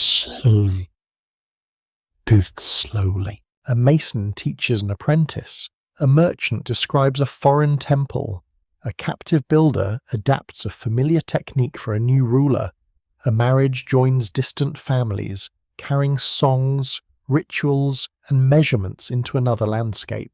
You follow this possibility toward the sea. On a windswept island, low stone buildings cluster near a natural harbour. Their walls curve inward, protecting inhabitants from storms. Beneath one floor, excavators find a channel leading toward a circular chamber. The chamber contains no drain. Instead, the water enters during the highest tides, rises around a stone platform, then withdraws through the same passage. The movement leaves bands of salt along the walls. Local tradition once claimed that the room allowed priests to hear the ocean speaking beneath the ground. This tale survives from a much later period, and no historian treats it as direct evidence. Yet the acoustics are real. When water enters the chamber, trapped air passes through narrow gaps between stones. The pressure creates tones that change with the tide. A person standing above hears a deep, irregular murmur. The effect resembles a voice only when the listener expects one. Human hearing searches constantly for patterns, especially within uncertain sound. This tendency may explain many stories of speaking temples. It may also explain why ancient builders repeatedly used water and enclosed stone to create controlled experiences. A building that responds to tide, wind, or footsteps can appear alive. Far across another sea, a desert sanctuary follows a different pattern. Its courts align with sunrise during a seasonal turning point. 6 side rooms surround a 7th space whose floor remains lower than the others. Small openings admit shafts of light at carefully chosen angles. Sunlight travels across the walls during the morning. At one moment, the central floor brightens while the outer chambers remain dark. The effect lasts only briefly. Major research organisations, including teams from Oxford University, have demonstrated that celestial alignment often shaped sacred architecture. Temples, tombs, and ceremonial landscapes could mark seasonal change without requiring advanced instruments. A shadow is enough. A fixed stone records where the sun rises. Repeated observation transforms memory into a calendar. Architecture then preserves that observation for generations. The desert sanctuary and the mountain complex may therefore share no direct connection, Both could arise from the same human desire to make time visible. The open scholarly debate concerns how widely architectural ideas travelled in the ancient world. Some specialists emphasise regional development and independent solutions. Others point toward trade networks that carried materials and beliefs across astonishing distances. Neither position requires fantasy. Ancient sailors crossed dangerous waters. Caravans travelled through deserts and mountain passes. Metals moved far from their sources, while shells appeared hundreds of miles inland. Ideas could travel wherever people travelled. The difficulty lies in recognising them. A copper tool leaves chemical traces. A foreign shell retains its origin. A story changes with every retelling, while an architectural principle may be adapted until its ancestry becomes invisible. You enter a museum room filled with small models. One represents a stepped temple from a river plain. Another shows a stone platform from an island culture. A third recreates a highland enclosure built around a sunken court. Viewed separately, each belongs comfortably to its own history. Placed together, their similarities become difficult to dismiss. Raised centres, controlled approaches, restricted chambers, water channels, and celestial orientation return in altered forms. A fringe theory declares that survivors from a lost civilization carried one sacred blueprint across the oceans. They supposedly taught agriculture, masonry, astronomy, and kingship wherever they landed. Such claims often ignore local development. They reduce many cultures into passive students waiting for mysterious teachers. Archaeology instead reveals long traditions of experiment, failure, adaptation, and achievement within each region. People did not need hidden masters. Still, myths of arriving teachers remain curious. Several cultures describe strangers emerging from seas, mountains, or distant horizons. These figures bring calendars, laws, building methods, or rituals, then vanish. The stories may preserve memories of migration. They may express the belief that important knowledge must come from somewhere beyond ordinary life. A community can honour its traditions by placing their origin in a sacred past. The blueprint shared across continents may therefore be symbolic rather than literal. Its central enclosure represents order. Its surrounding chambers divide duties, seasons, social groups, or sacred powers. Its channels guide water, which gives life while threatening destruction. Its alignments connect earthly labour with the sky. These features recur because human societies repeatedly confront the same mysteries. How should a community organise itself? Where should authority stand? How can water be controlled? How can time be measured? How can invisible power be made visible? Architecture answers through stone. A ruler occupies the centre. Workers gather around him. Water passes through ordered channels. Light arrives at the appointed moment. The building becomes a diagram of the world as people wish to understand it. Yet one detail remains unsettling. Across several distant sites, the central chamber is unfinished. Its floor lacks decoration, its walls remain bare, its entrance is sealed, narrowed, or hidden. The surrounding complex receives labour and beauty, while the centre stays strangely incomplete. Coincidence remains possible. Ritual symbolism remains possible. A shared inheritance also remains possible, though its path cannot be traced confidently. You stand beside the museum models while evening darkens the windows. Their tiny courts and chambers cast long shadows beneath the display lights. No single line connects them. Only repetition does. Across mountains, deserts, islands, and forgotten river valleys, builders return to the same quiet arrangement. They place order around emptiness, movement around stillness, and human activity around a centre that refuses explanation. Perhaps they copy one another. Perhaps they copy the world. Your path climbs into a valley where morning mist settles between dark ridges. The ground smells of wet grass, crushed herbs, and stone cooled through the night. Above you, terraces rise in broken layers, each one supported by walls whose lowest blocks are larger than those placed upon them. The difference is easy to see. Upper courses contain smaller stones, fitted with ordinary care. Lower courses use immense blocks, shaped more precisely and joined with almost no visible gap. The contrast suggests two building traditions occupying the same site. One culture repaired what another had begun. Ancient monuments were often reused for centuries. New rulers restored old temples, added gateways, replaced damaged walls, and attached their names to structures already venerable. In Mesopotamia, Egypt, Anatolia, and the Mediterranean, rebuilding could become a declaration of legitimacy. A king gained authority by touching the ancient. Records studied by researchers at the University of Chicago confirm that rulers sometimes described themselves as restorers rather than original builders. They searched for old foundations, recovered inscriptions, and presented ancient plans as gifts from a sacred past. Such claims were political, but they also reflected reality. Cities grew upon older cities. Temples stood over earlier shrines. Roads followed paths worn by generations whose names had vanished. The newest builders inherited landscapes already crowded with memory. You approach the valley wall and place your hand against one of the lowest stones. Its surface is smooth in some areas and rough in others, as though shaped by several techniques. Small circular depressions appear near the base, while shallow ridges cross the upper face. The later masonry contains clear chisel marks. The earlier stones do not. This difference does not require unknown tools.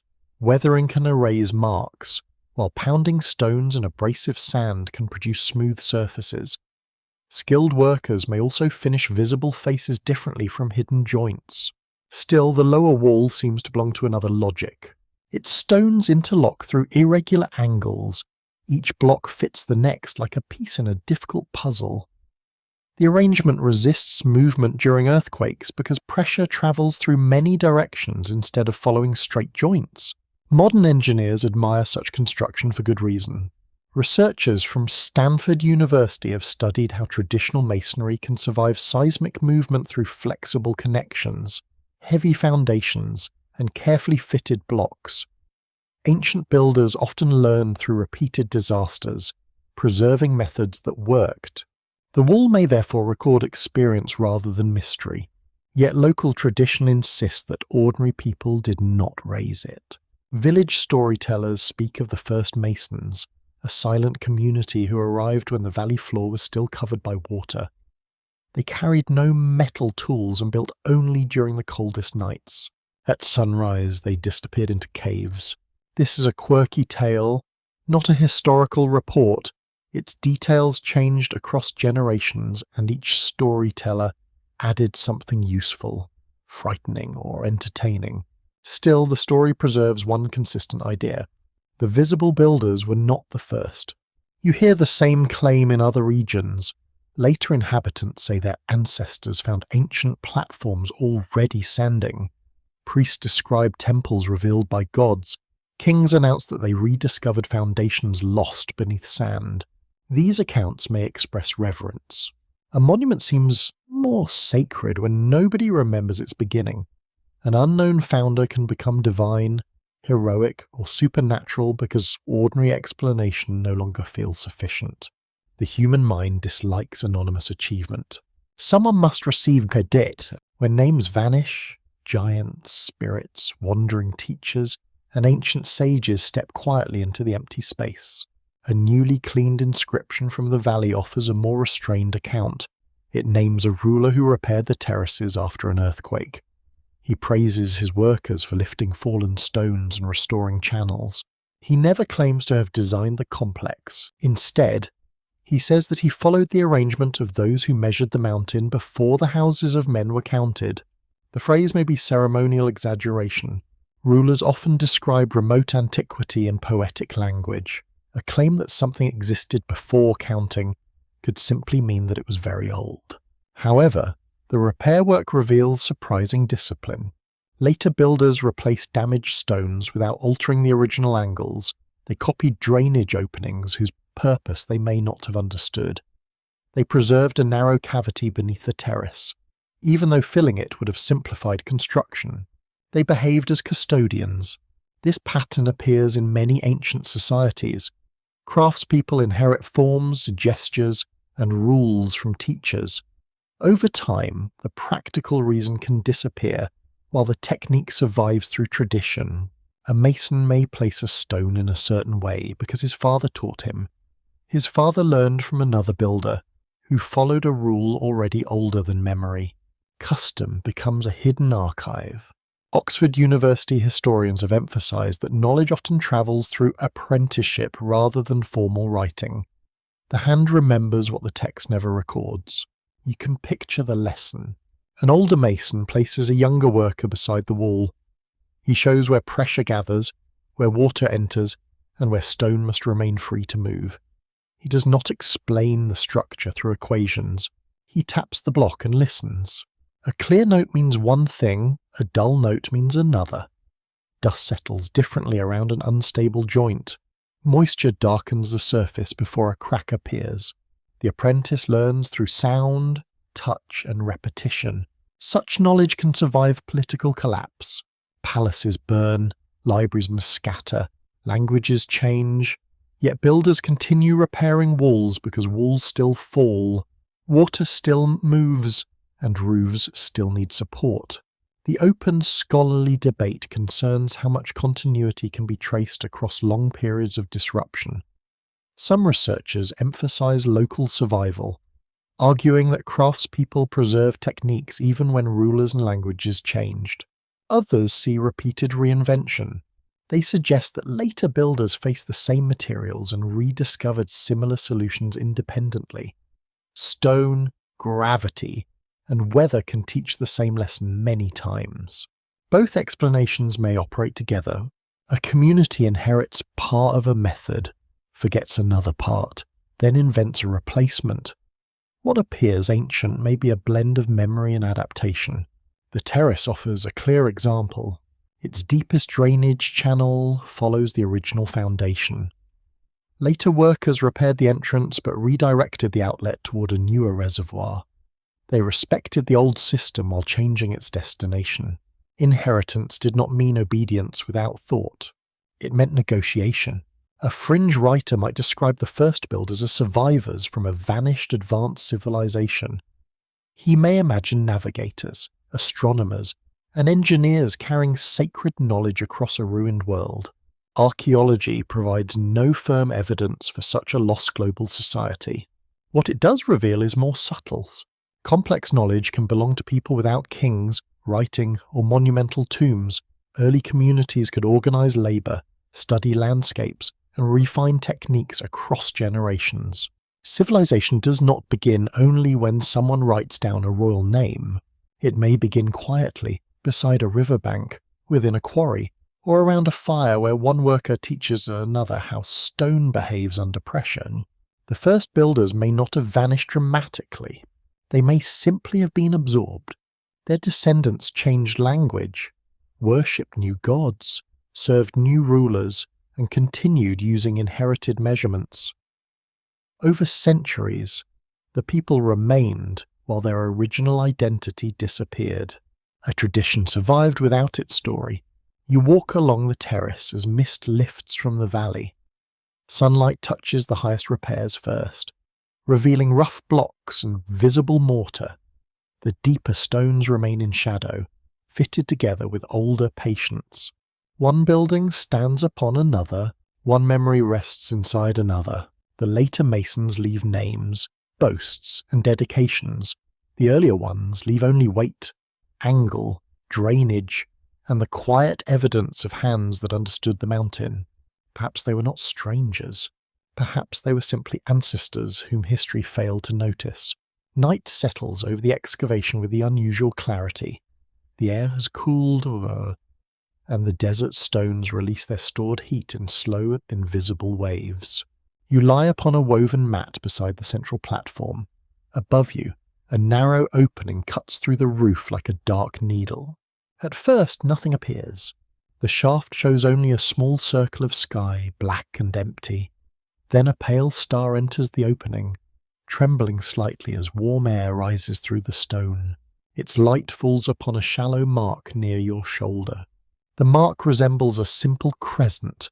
Beside it stands a line of tiny depressions, each carefully spaced and polished by repeated contact. An astronomer checks the time. The alignment lasts less than 4 minutes. Then the star moves beyond the opening, and darkness returns. Nobody speaks immediately. You hear only the faint movement of sand along the outer wall. Ancient communities watched the sky with extraordinary patience.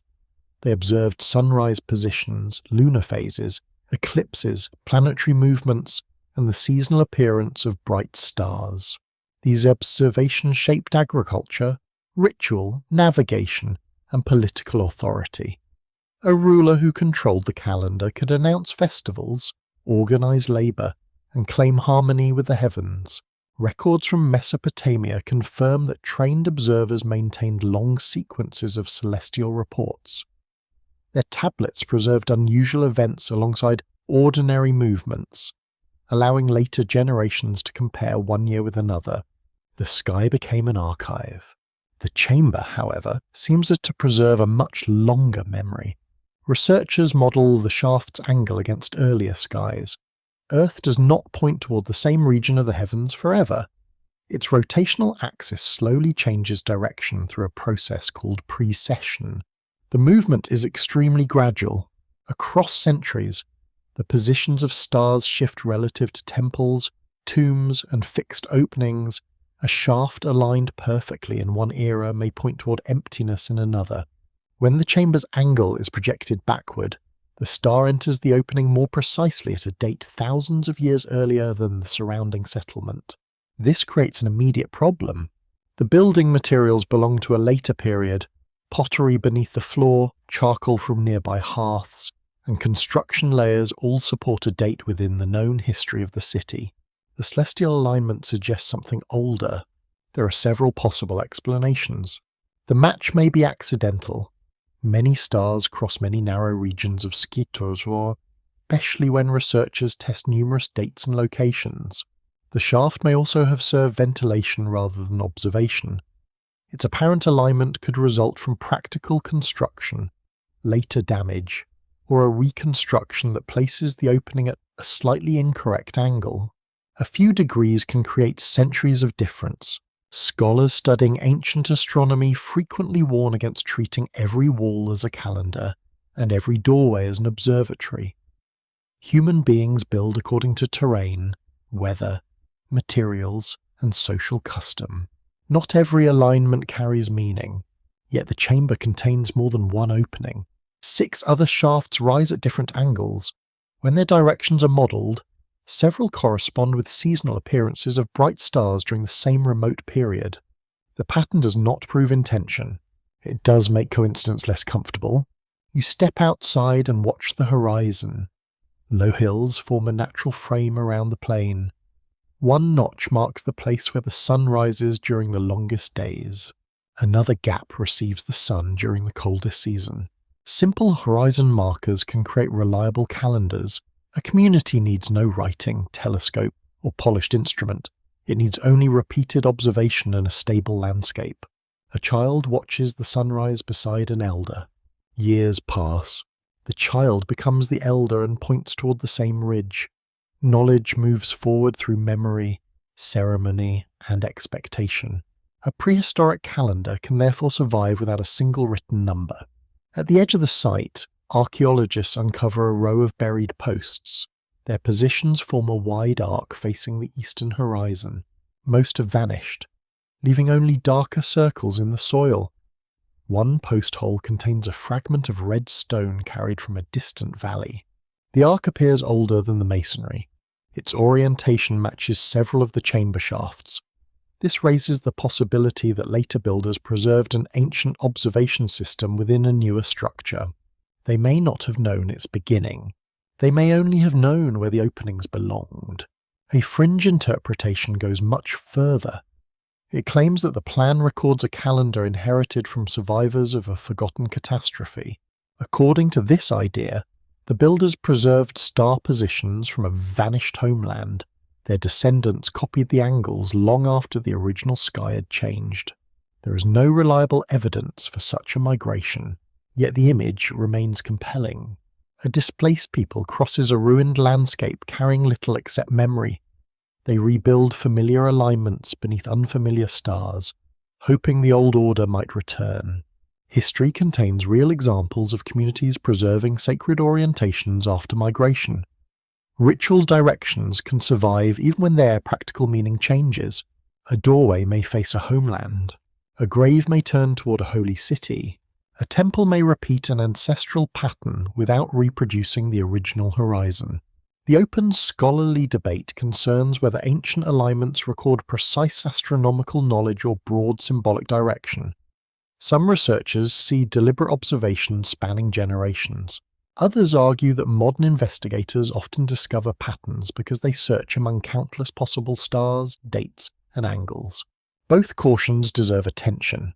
The sky offers too many opportunities for coincidence. It also rewards patient observers with reliable cycles that can shape entire societies. A second clue appears upon a limestone fragment found near the platform. Its surface contains concentric circles divided by shortcuts. The outer ring holds 360 marks. Several are damaged, and some may be decorative. Still, the count resembles a schematic year rather than a perfect solar calendar. Ancient calendars often balanced observation with administrative convenience. Months followed the moon, while additional adjustments kept festivals aligned with seasons. A neat numerical year could serve calculation even when the actual year refused to cooperate. Nature rarely respects accounting. The limestone fragment also contains a spiral of smaller marks. When counted, they produce a much longer cycle. One researcher suggests that the pattern may track lunar returns. Another sees a ritual design. A third suspects the count is accidental because several marks are too damaged for certainties. The debate remains soft, cautious, and unresolved. You run your fingers near the spiral without touching it. The cuts appear shallow, almost casual, yet their spacing grows gradually wider toward the edge. The pattern resembles time opening outward. Perhaps the fragment records repeated observations. Perhaps each mark represents a ceremony, a ruler, a flood, or a generation. Or perhaps the stone served an entirely different purpose. Calendars can hide inside objects that seem decorative because counting itself can become sacred. Repetition gives shape to uncertainty. Day follows night. The moon returns. Floodwater rises. A familiar star appears once more above the eastern hills. People survive by trusting recurrence. The unsettling thought is not that the builders possessed impossible astronomy. It is that they may have inherited observations far older than their own institutions. A star position can be remembered through architecture. A seasonal line can pass from wood into brick, then from brick into stone. The first observers disappear, while the direction remains. You look upward through the narrow shaft again. The opening frames darkness now. The star has moved onward, indifferent to the walls beneath it. The calendar offers no beginning. It marks cycles, not origins. Somewhere in the distant past, someone chose this angle. Another person repeated it. Generations preserved the same direction without explaining why. The sky changed slowly. The structure remained. And the date hidden inside its stones drifted farther from the people who kept rebuilding it. The work court awakens before sunrise. You hear baskets brushing against shoulders, wooden sledges scraping packed earth, and sandals pressing through damp clay. Oil lamps burn beside the gate, their flames bending whenever the morning wind enters. Hundreds of workers gather beneath the fading stars. Some carry bricks, others bring rope, timber, grain, water, or tools. A scribe sits near the entrance with a tablet balanced across his knees, recording each group as it passes. Nothing moves without being counted. Ancient Mesopotamian records confirm that large institutions organized labor through detailed systems of rations and assignments. Temples and palaces distributed grain, oil, wool, and beer to workers whose tasks supported canals, walls, workshops, fields, and sacred buildings. Researchers at Yale University and the University of Chicago have studied thousands of such records. Their work reveals societies where administration reached deeply into ordinary life. A worker could become a number. His ration measured his value for the day. His absence became a mark. His family might receive food through the institution that controlled his labour. The system was practical. It was also powerful. You follow her line of brick carriers toward a broad ramp. Each person bears the same load, although age, strength, and exhaustion differ. Supervisors stand beside painted posts that divide the route into measured stages. The workers do not know the complete design. One group prepares clay, another shapes bricks, another repairs wooden sledges. Specialists guide ropes through polished stone fittings, while water crews dampen the road to reduce friction. Each person understands one movement. The whole structure exists only inside the plans held by a small number of officials. This division of knowledge protects the project. A worker can leave, fall ill, or rebel without carrying away the entire method. The institution remembers what individuals do not. Architecture becomes a social machine. The same pattern appears in irrigation. Farmers dig sections of canal without seeing where every branch leads. Scribes calculate volumes, surveyors establish slopes. Officials assign maintenance. Water moves because people obey a sequence. The hidden purpose of labour may have seemed simple to those carrying baskets. They work to receive food, serve a temple, repay an obligation, or fulfill a seasonal duty. Yet ancient stories sometimes describe humanity's purpose in broader terms. Several Mesopotamian creation traditions imagine divine beings burdened by exhausting work. They dig waterways, maintain the earth, and eventually demand relief. Humans are then fashioned to take up the labour. The story does not portray work as a noble discovery. It presents work as an inherited burden, transferred from powerful beings to vulnerable bodies. You can almost hear the weary humour inside it. Even the gods apparently dislike canal maintenance. Myth cannot be treated as a literal account of human origins. It does, however, reveal how ancient communities understood hierarchy. Those above command, those below carry. Labour becomes part of the cosmic order, not merely a political arrangement. If the gods created people to work, then resistance can be portrayed as rebellion against the structure of existence itself. Kings benefited from such ideas. A ruler could claim divine appointment while administrators translated sacred authority into quotas, schedules, and ration lists. The distance between heaven and the workyard became surprisingly short. A temple hymn might praise cosmic balance. A clerk might enforce it with barley. Researchers at Oxford University have shown how ancient states linked ritual authority with economic control.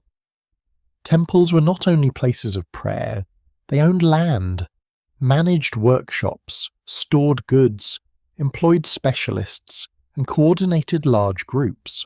The sacred and practical occupied the same courtyard. You enter a storage hall where sealed jars stand in ordered rows. Each vessel carries an impression identifying its contents and destination. Grain for workers occupies one section, oil for lamps fills another. A smaller room contains unusual rations. These belong to people assigned to the central enclosure. Their portions are larger, but their names are absent. They are identified only through functions. Listener, keeper, washer, bearer of the sealed frame. The titles suggest ritual duty, technical skill, or both. Their silence in the records may indicate secrecy, status, or a separate administrative tradition. A fringe account from later folklore claims that certain labourers were selected because they could hear stone breathing. They supposedly placed their ears against walls and judged whether hidden channels remained open. The tale sounds fanciful, yet workers can detect structural problems through sound. A mason hears a hollow space. A waterkeeper recognises pressure changes. A carpenter knows when timber strains. Practical skill easily becomes supernatural reputation. The open scholarly debate concerns how ancient workers understood their own participation. Some historians emphasize coercion, taxation, debt, and unequal power.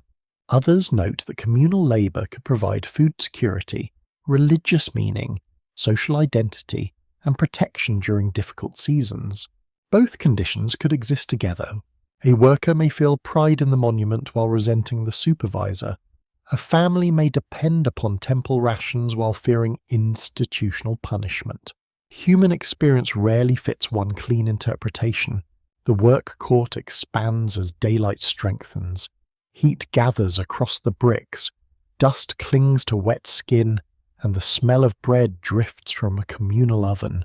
You watch a team drag a dark stone towards the enclosure. Their ropes tighten in rhythm. A singer stands beside them, calling measured phrases that coordinate each pull. The song prevents confusion and turns many bodies into one motion. The stone advances slowly. Its destination remains hidden beyond a wall. Nobody in the hauling team knows what the object will become. They know only the distance, the command, and the promise of rations when the task ends. This may be the most unsettling part.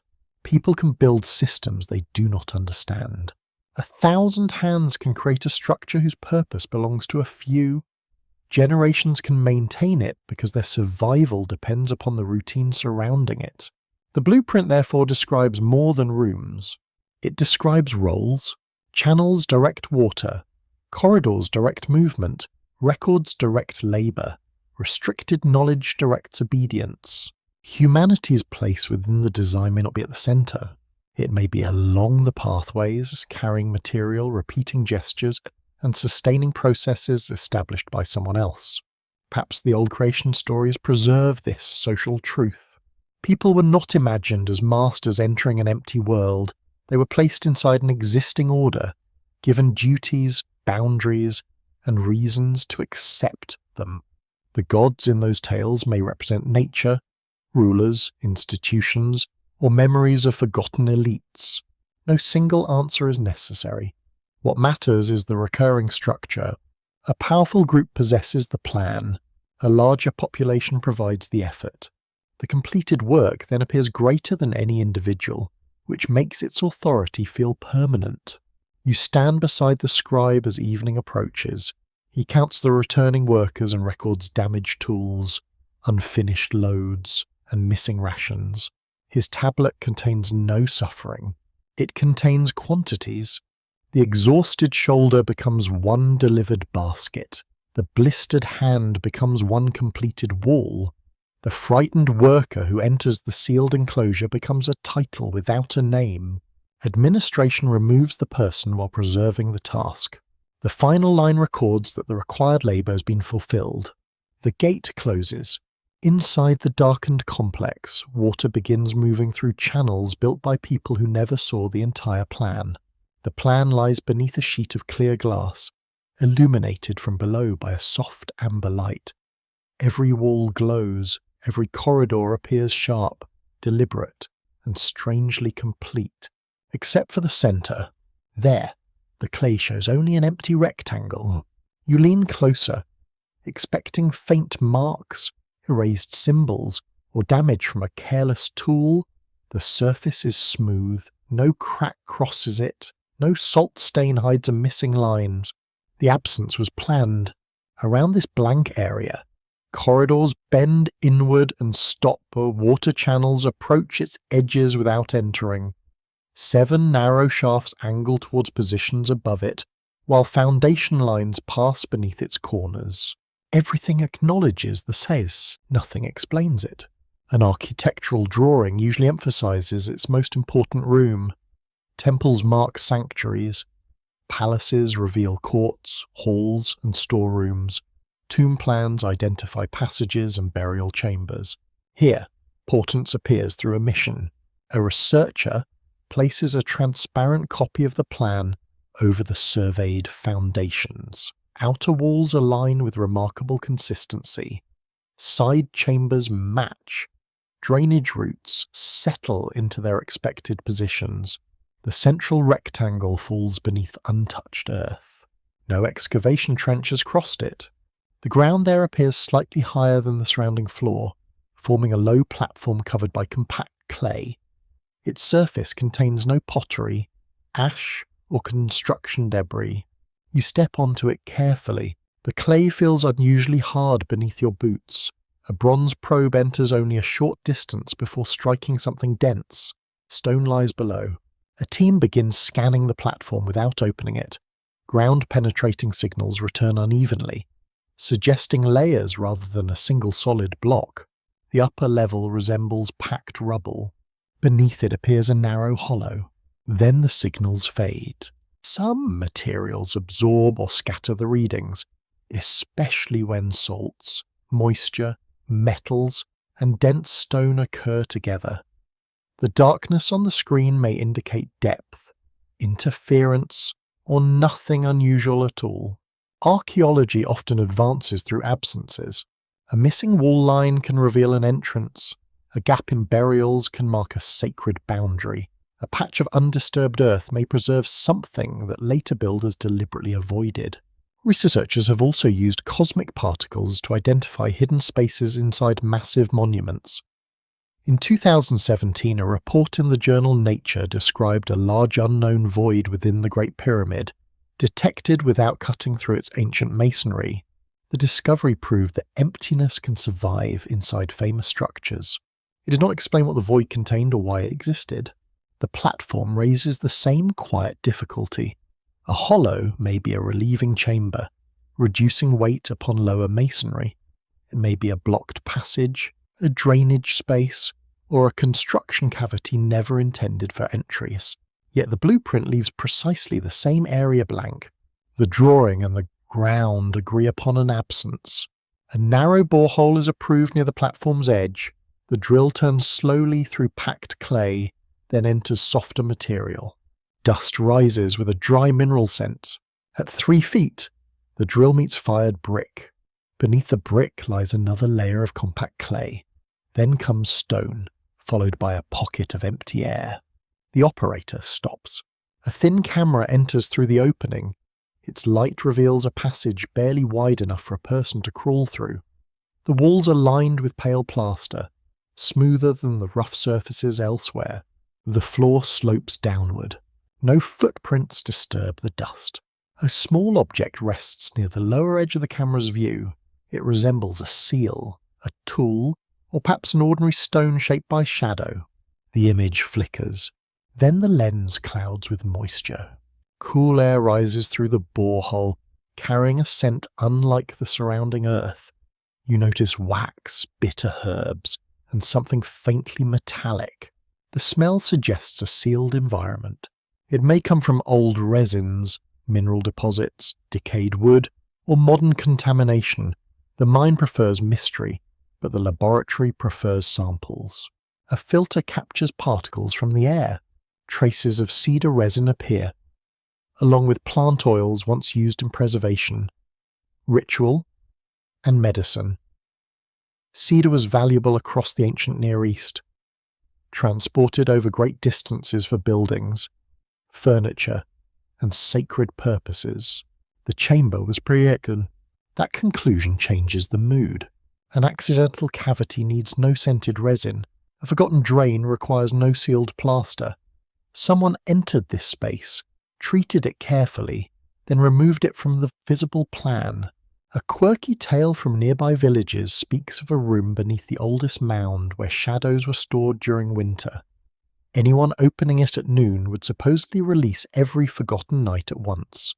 The story belongs to folklore, still its central image feels strangely appropriate. The room is not described as holding treasure. It holds absence, darkness, and something removed from ordinary time. The scholarly disagreement develops around the meaning of the blank rectangle. Some archaeologists interpret it as a protected ritual chamber, deliberately omitted to prevent unauthorized knowledge. Others argue that the missing lines reflect practical secrecy. Builders often restricted access to foundations, burial spaces, and valuable storage areas. A more cautious group suggests the blank area was never meant to be a room. It may represent a solid core supporting an upper structure that no longer survives. The evidence allows several possibilities. Then the camera records a vertical surface. At the passage end stands a wall of dark stone, fitted without visible mortar. Its center contains a shallow depression shaped like a human hand. The proportions are ordinary. 5 fingers spread across the surface. The thumb points downward, suggesting the hand was placed from an unusual angle. No doorway surrounds it! A technician enlarges the image. Fine scratches radiate from the palm, forming circles almost invisible beneath mineral stains. The circles contain small divisions. They resemble a calendar, a seal, or a set of instructions. A fringe theory proposes that the hand impression operated a locking mechanism. Pressure upon selected points may have released stone weights or shifted hidden panels. Ancient mechanical devices certainly existed. Builders used levers, counterweights, valves, locks, and concealed doors. However, no moving part appears on the camera. The hand shape may be symbolic. Touching it could have marked an oath, a purification, or permissions to proceed. The room might open through ritual rather than machinery.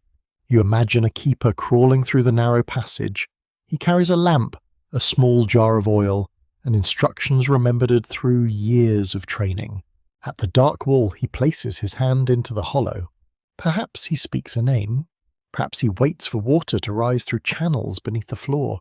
Pressure changes, air moves, a hidden panel slowly loosens. Or perhaps perhaps nothing opens. The gesture alone may be the purpose. Some spaces gain power because they remain inaccessible. The keeper approaches the boundary, performs the required act, and returns without seeing what lies beyond. The blank chamber becomes a center nobody enters. Its authority grows through restraint. A second camera examines the surrounding walls. Scratched signs appear near the floor, written in different hands and at different times. Most are too fainty. One line may mean that the center belongs to no ruler. Another appears to warn that measurements must end at the threshold. The final phrase is clearer. The place is complete because it is empty. You remain beside the platform as evening cools the excavation. Lamps cast long shadows across the packed clay, yet the central rectangle seems to absorb them. No entrance has been opened. No treasure has appeared. Only a narrow passage, a dark wall, and a hand-shaped hollow wait beneath the ground. The blueprint does not hide the chamber by accident. It hides it by leaving it visible as nothing. Along the tablet's outer edge, the clay grows thinner and more fragile. The main drawing commands the center, but the margins hold smaller marks, pressed by several hands across different years. You notice them only under angled light. Some resemble calculations, others look like repairs to damaged writing. A few signs lean sharply, squeezed into spaces where no careful scribe would normally place an official text. They seem almost private. A conservator maps each impression by depth, direction, and order. The oldest notes lie closest to the blueprint. Later writers press over them, sometimes correcting a number, sometimes adding a warning beside a channel or doorway. The tablet becomes a conversation across generations. One scribe marks a measurement, another changes it. A third restores the original value and adds a sentence whose final signs have broken away. Do not complete the joining. The phrase sounds dramatic, though translation remains uncertain. The sign interpreted as joining can also mean binding, assembly, agreement, or the connection of waterways. The warning may describe construction. It may also describe ceremony. Ancient technical texts often combined practical instructions with ritual precautions. Builders selected favourable days, deposited offerings beneath foundations, and invoked divine protection before opening canals or raising walls. Researchers at Oxford University have shown that ancient people did not divide engineering, religion, and administration into clean modern categories. A project could require accurate measurements, skilled labour, and sacred approval at the same time. Failure had many causes. A wall might collapse because its foundation was weak. It might also be blamed upon an offended god, an incorrect ritual, or an unlucky date. The margin notes reflect this blended world.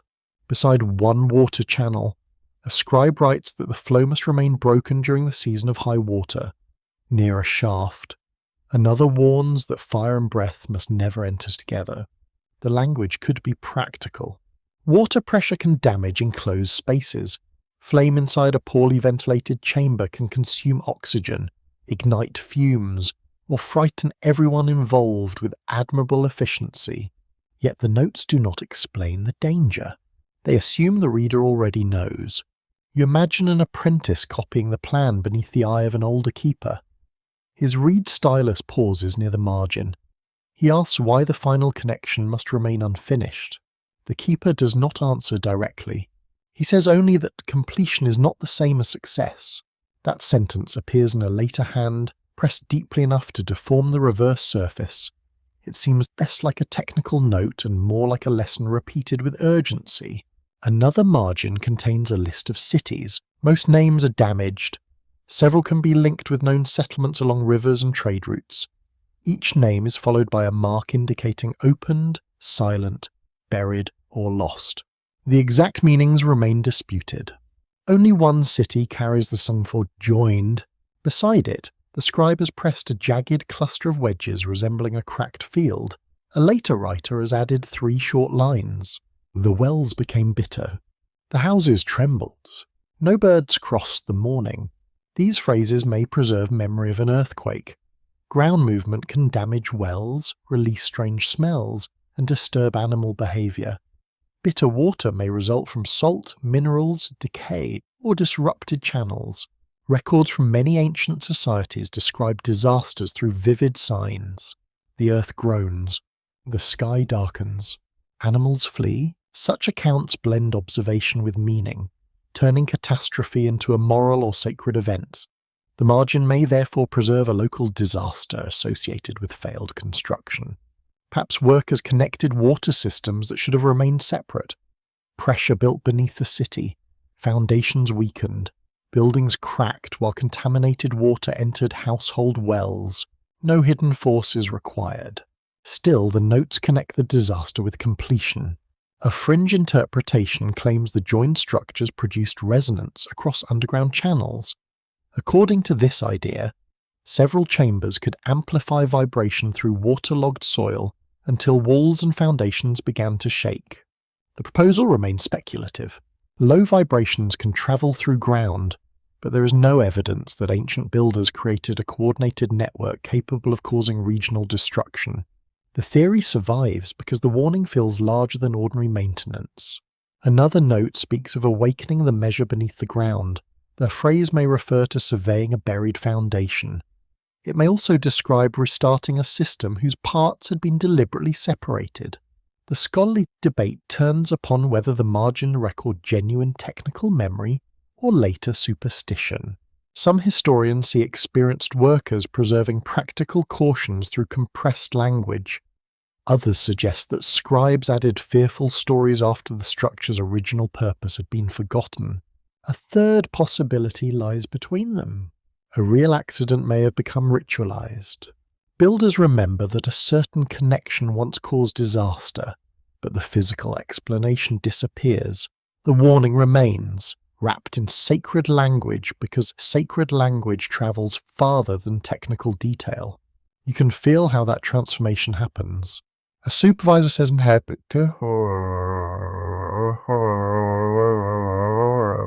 never opens or both channels during the flood. His successor repeats the rule. Generations later, nobody remembers the damaged gate, the drowned work court, or the contaminated wells. They remember only that opening both channels angers what sleeps below. Practical caution becomes myth. Myth protects the caution. The most disturbing note appears beside the central rectangle. Its signs are tiny, written with a sharpened tool after the main tablet had already dried. The writer must have scratched them into hardened clay. He says that the design was not abandoned because it failed. It was abandoned because it answered. The word answered can mean responded, returned, echoed, or fulfilled. The sentence might describe a channel producing the expected flow, a chamber returning sound, or an oracle responding during ritual. Its ambiguity gives it power. A device that answers is useful. A sacred place that answers is holy. A structure that answers unexpectedly is dangerous. Nearby, another hand has tried to erase the sentence. The scratches cut across several signs, yet enough remains to recover the meaning. Someone wanted the warning preserved. Someone else wanted it forgotten. The conflict continues in the lower margin, where 3 instructions appear in separate scripts. Keep the western channel closed. Leave the central stone unraised. Allow no ruler to possess the complete plan. The final instruction is political. Knowledge divided among several groups is difficult to misuse. One keeper may control water. Another may hold measurements. A third may know the ritual sequence. No individual can complete the system alone. Ancient institutions often separated authority in practical ways. Storehouses required seals from multiple officials. Valuable goods moved under witnesses. Temples distributed duties across specialist offices. Division created security. It also created dependence. If the blueprint once coordinated water, sound, light, labour, and sacred authority, then controlling the entire design would grant unusual power.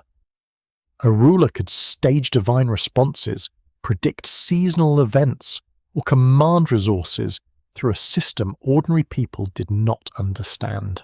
The warning may therefore protect society from concentrated knowledge, or it may protect the keepers from a ruler. You picture a king demanding completion. He wants the chambers restored, the channels connected, and the ancient performance revived during his coronation. Priests hesitate, builders obey, scribes quietly preserve warnings along the edge of a tablet nobody important bothers to read. A structure begins to function again. Water moves beneath stone. Air enters sealed shafts. Voices gather inside hidden cavities. The king hears an answer and believes it belongs to him. Perhaps that is the true danger. A machine can be repaired. A ritual can be revived. Authority awakened through both may prove harder to contain. The tablet's final margin is almost empty. Only one sentence survives near the broken corner. It is written in a steady hand. Do not fear what was buried. Fear the one who wishes to restore it. The words remain calm. They do not predict fire, monsters, or the end of the world. They point instead toward ambition, memory, and the ancient temptation to complete every unfinished thing. You look across the glowing plan. Its channels stop just short of connection. Its center remains blank. Its instructions survive in fragments because generations chose restraint over certainty. The blueprint is forbidden not because nobody understands it. It is forbidden because someone may understand enough. The conference room overlooks a winter river, where grey water moves beneath a sky without colour. Inside, scholars arrange photographs, samples, measurements, and copied inscriptions across a long wooden table. Nobody raises a voice. Disagreement arrives through careful questions, narrowed eyes, and pencils placed beside unfinished notes. The room feels calm, but the calm has pressure inside it. 3 interpretations have taken shape. The first regards the structure as an unusual religious complex, created through known materials and traditional craftsmanship. The second sees a technical installation for managing water, air, temperature, and sound. The third suspects that several forgotten practices survive together within one design. Each position explains something. None explains everything. A senior archaeologist begins with context. He points toward cooking vessels, storage jars, administrative seals, and ordinary domestic debris recovered from nearby buildings. His argument is straightforward. Extraordinary structures still belong to ordinary societies. Builders ate meals, received wages, repaired tools, and worked within political institutions. Any explanation must fit the surrounding settlement rather than floating above it. This principle guides responsible archaeology. An artifact gains meaning through its location, age, associated materials, and relationship with nearby human activity. A stone discovered inside a temple carries different possibilities from the same stone found beside a furnace. Researchers at Yale University and the University of Chicago have repeatedly emphasized the importance of context when reconstructing ancient life. Without context, an object becomes vulnerable to fantasy. The archaeologist believes ritual explains the unusual features. Hidden channels could carry purification water. Resonant chambers might strengthen chanting. Restricted rooms could preserve sacred images or ceremonies reserved for trained officials. Ancient religion often engaged every sense. Incense altered smell. Darkness controlled sight. Music shaped emotion. Cold stone changed touch, while hidden movement created the impression of invisible presence. A sacred building could feel alive without containing unknown machinery. Across the table, an engineer waits patiently. She agrees that ritual mattered, but she rejects the idea that symbolism alone shaped the design. She points toward repeated slopes, pressure chambers, mineral deposits, and carefully regulated openings. These features produce measurable effects. Water pulses through the channels under specific conditions. Air moves predictably through the shafts. Certain stones retain heat, while hollow walls amplify narrow ranges of sound. The structure behaves consistently. That consistency suggests engineering. The engineer does not claim impossible technology. She proposes that skilled builders discovered complex results through experiment, repetition, and observation. A craft tradition can become advanced without becoming modern. Potters control temperatures by studying flame color.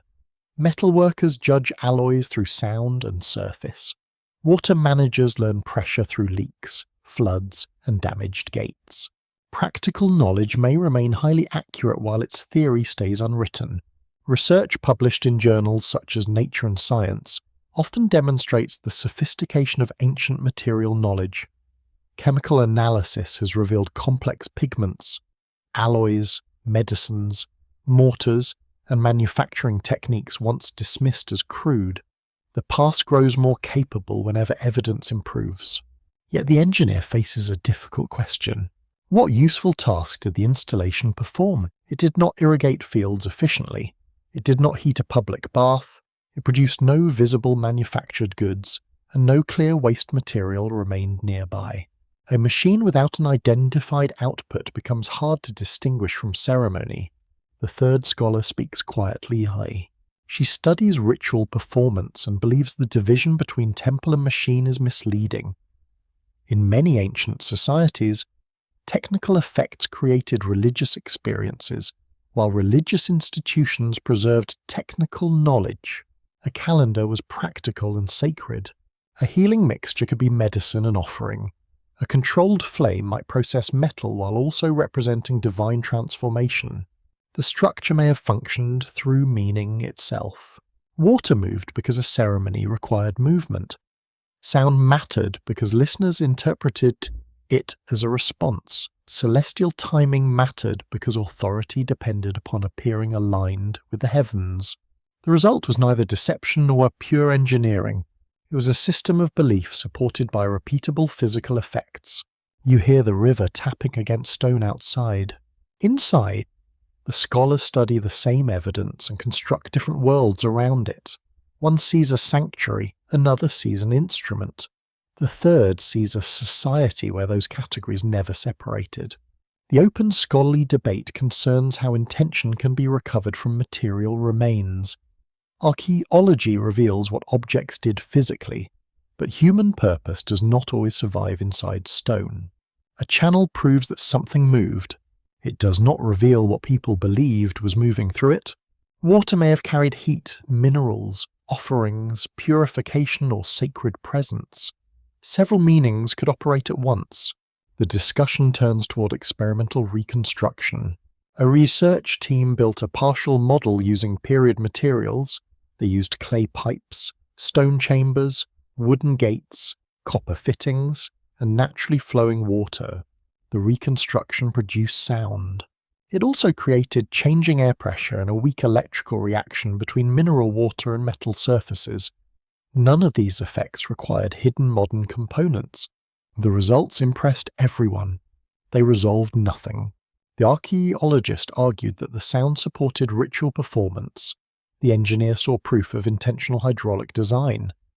The ritual specialist noted that both explanations depended upon the same physical event. Evidence can narrow possibilities without choosing among them. A younger researcher introduces another concern. Modern reconstruction may accidentally improve ancient designs, sealing joints more tightly or selecting materials more carefully than original builders did. A successful model does not prove historical operation. It proves only that operation is possible. Failure can mislead as well. Missing wooden parts, decayed textiles, altered groundwater, or damaged roofs may prevent a modern replica from behaving correctly. The ancient structure survives incompletely. Its silence may belong to damage, not original design. A quirky proposal enters the conversation through an old field diary. A 19th century excavator believed the chambers trained temple cats to predict earthquakes. He claimed the animals slept upon warm stones and became restless before tremors. No supporting evidence accompanied the account, though the idea delighted later readers. Cats remain unreliable academic witnesses. Still, animals have long influenced human interpretations of danger. Their sensitivity to sound, vibration, and smell can appear mysterious, especially before a storm or earthquake. The diary's theory is charming, unsupported, and not entirely detached from natural observation. A more serious fringe interpretation suggests the structure preserved knowledge from a culture destroyed by environmental collapse. Supporters point toward inherited measurements, unexplained repairs, and later builders copying forms they no longer understood. Mainstream scholars demand stronger evidence. Cultural continuity can explain inheritance without requiring a lost advanced society. Techniques pass through migration, apprenticeship, trade, and local adaptation. Collapse does not erase everyone. Survivors carry habits forward, often without preserving the original explanation. A method may outlive the institution that created it. The debate therefore shifts from technology toward memory. How much can a civilization forget while still repeating what it learned? A builder may follow a slope because tradition commands it. A priest may open a gate at a certain hour because the calendar requires it. Neither person needs to understand the complete system. Institutions preserve fragments by dividing responsibility. One group controls water, another observes the sky, another performs chants, maintains seals, or guards restricted spaces. Knowledge survives through separation. It also becomes vulnerable. When one group disappears, the remaining parts continue without coordination. Ritual remains, but timing changes. Channels survive, but nobody remembers their original sequence. The system becomes mysterious to its own custodians.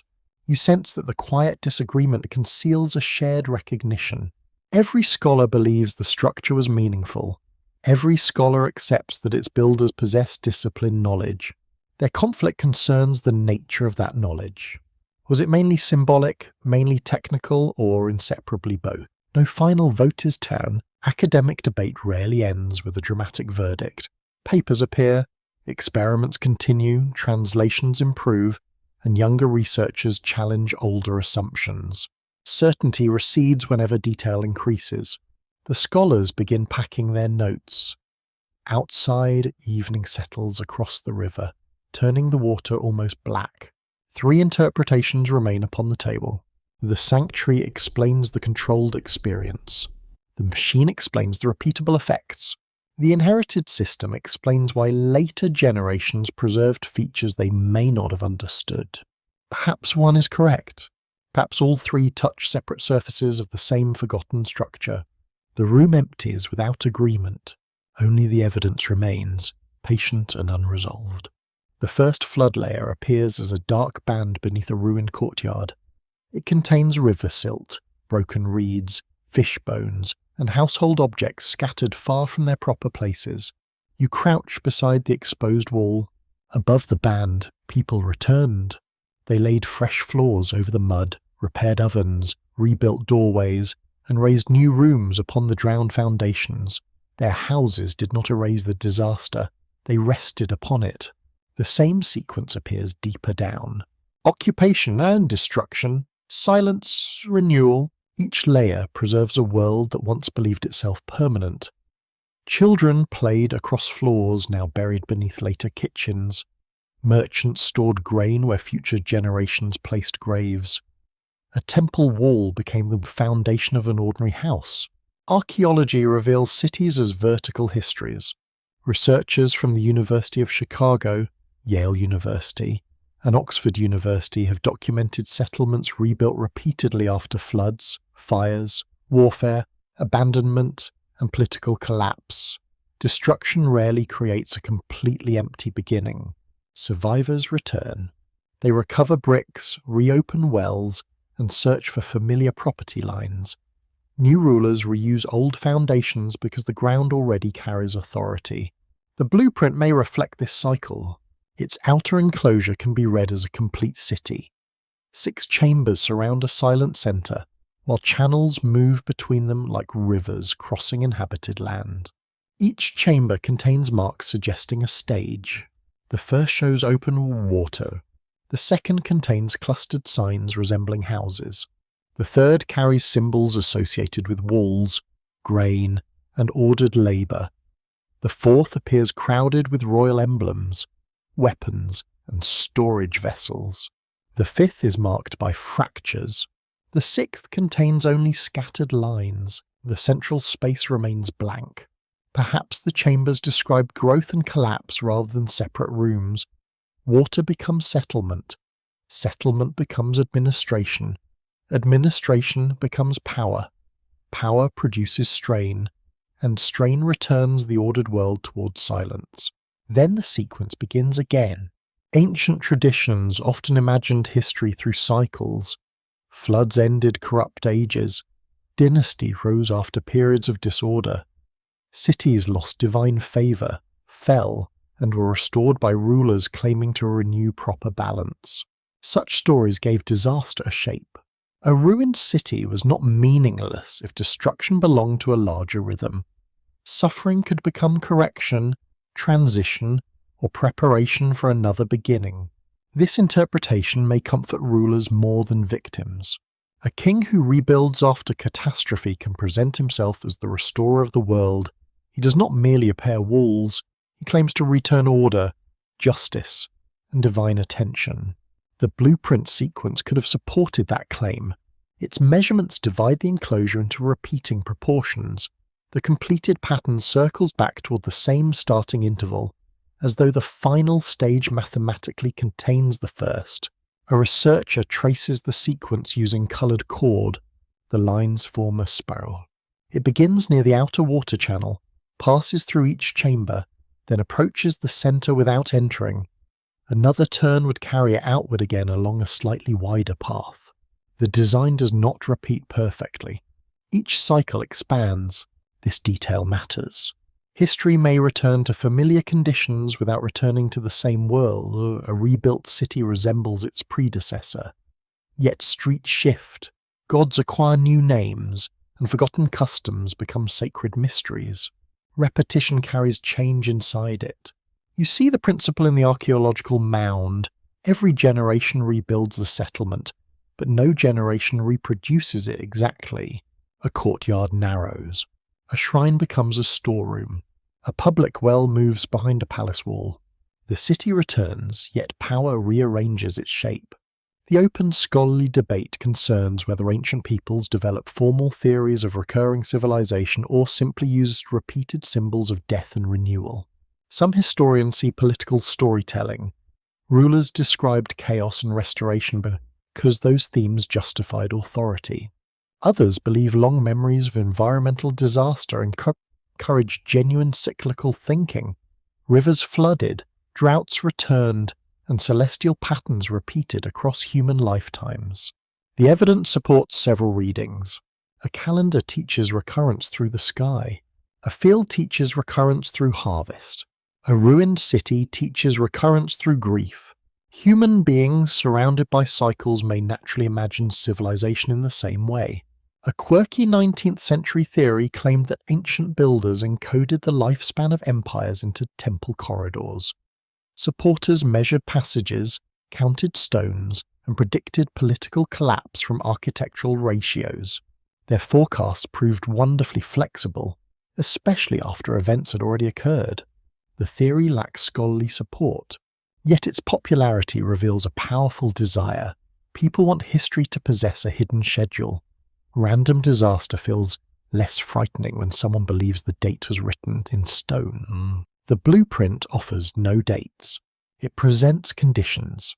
Water gathers, population grows, labour becomes organised, authority concentrates, repairs multiply, knowledge fragments. The system finally becomes too rigid to adapt. Collapse follows not from one enemy but from accumulated strain.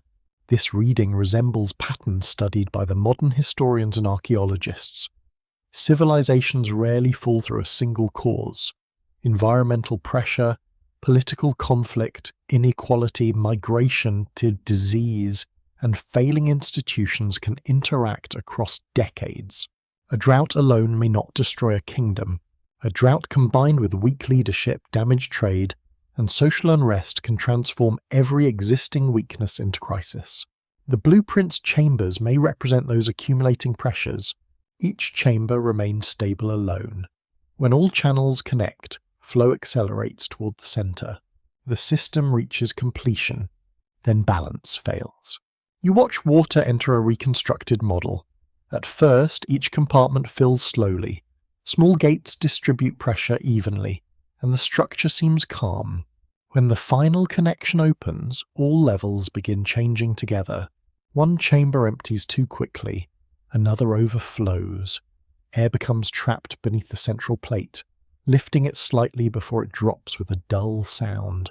The model survives. A full-size structure might not. Perhaps the warning against completion concerns more than machinery. It may express a philosophy of civilization. No system should become entirely closed. No authority should control every channel. No society should mistake perfect order for permanent safety. A flexible city survives because people can improvise.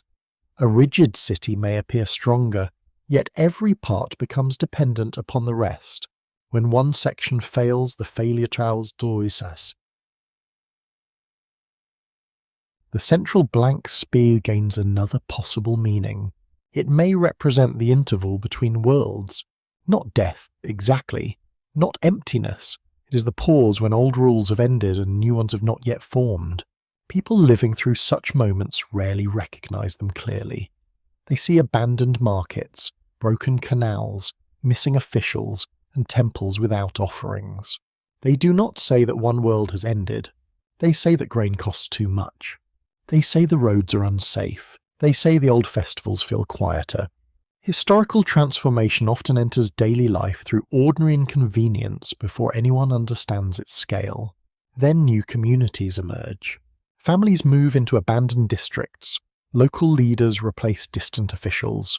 Old monuments provide stone for smaller homes. The grand system contracts into survivable fragments. Knowledge changes owners. A former servant may become a landholder. A forgotten provincial town may become a capital. A defeated language may survive inside prayers, place names and measurements. The world repeats through altered hands. You trace the spiral once more. Its final line approaches the blank center, stops, then begins again from another edge. There is no true ending point. Perhaps the blueprint never described a single monument. Perhaps it described the life of the organized society, from cooperation toward hierarchy, from hierarchy toward fragility, and from ruin toward renewed cooperation. The design does not promise improvement. It does not promise decline. It offers recurrence. You stand above the layered city while evening settles across the trench. Beneath your feet lie many vanished worlds, each separated by mud, ash, and time. Every one of them ended. Every one of them also became ground for something new. The blueprint preserves that unsettling balance. Destruction is never final, but renewal never escapes the pattern completely. The spiral waits for another turn. Dawn enters the palace through cedar shutters, laying narrow bands of gold across the painted floor. You stand behind a row of silent officials while the king prepares to leave his private chamber. He wears no crown yet. A servant fastens a plain wool robe around his shoulders. Another washes his hands with scented water, then dries them using linen kept inside a sealed wooden chest. The ceremony begins with humility. Only later will it become power. The king walks through a corridor lined with carved scenes of conquest, tribute, and divine approval. Defeated rulers kneel beneath his image.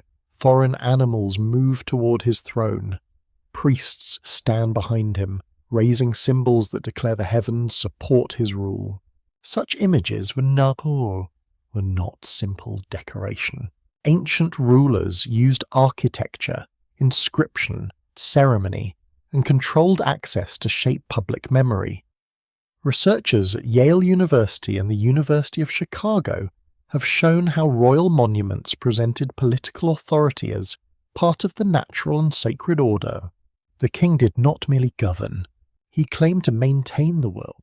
His officials described him as builder of canals, restorer of temples, protector of fields, and chosen servant of the gods.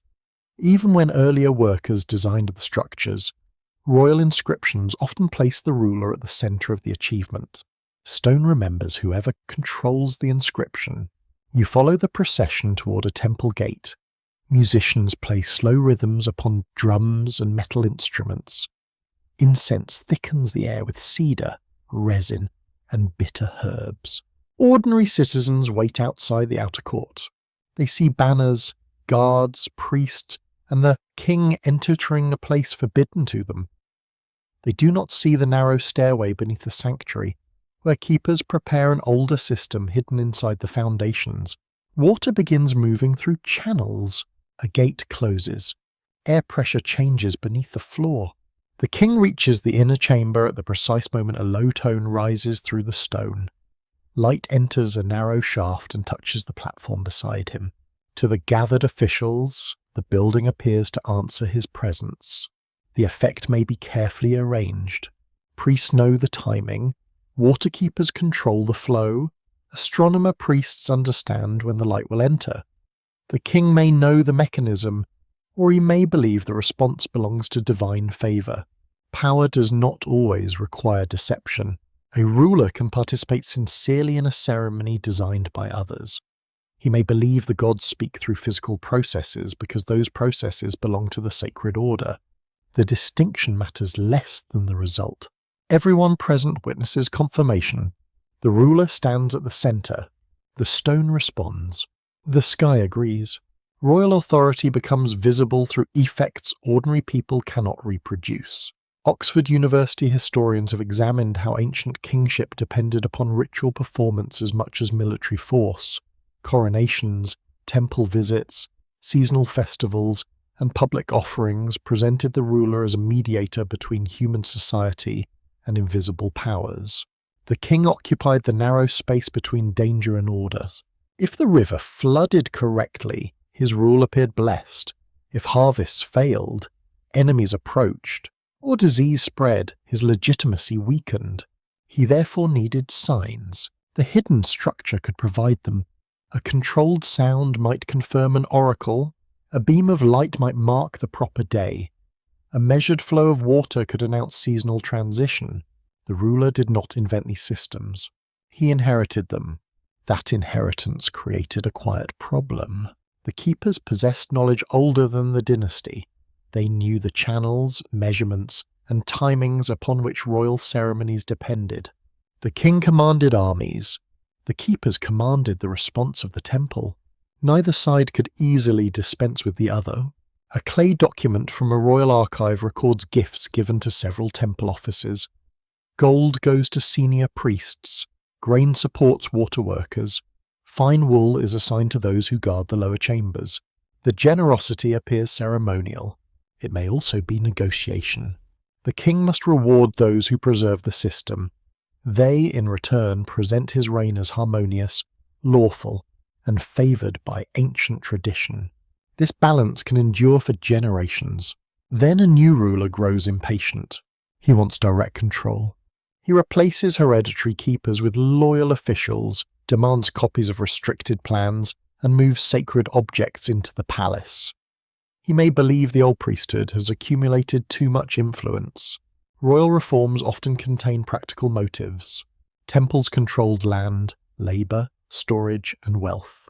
A ruler who centralised those resources strengthened the palace while weakening rival institutions.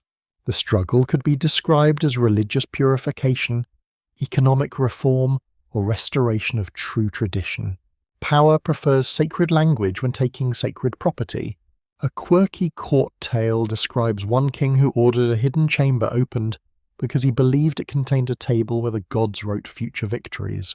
The chamber held only pipes, damp stones, and several frightened lizards. The king reportedly declared the lizards sacred and included them in the victory procession, which shows admirable political recovery.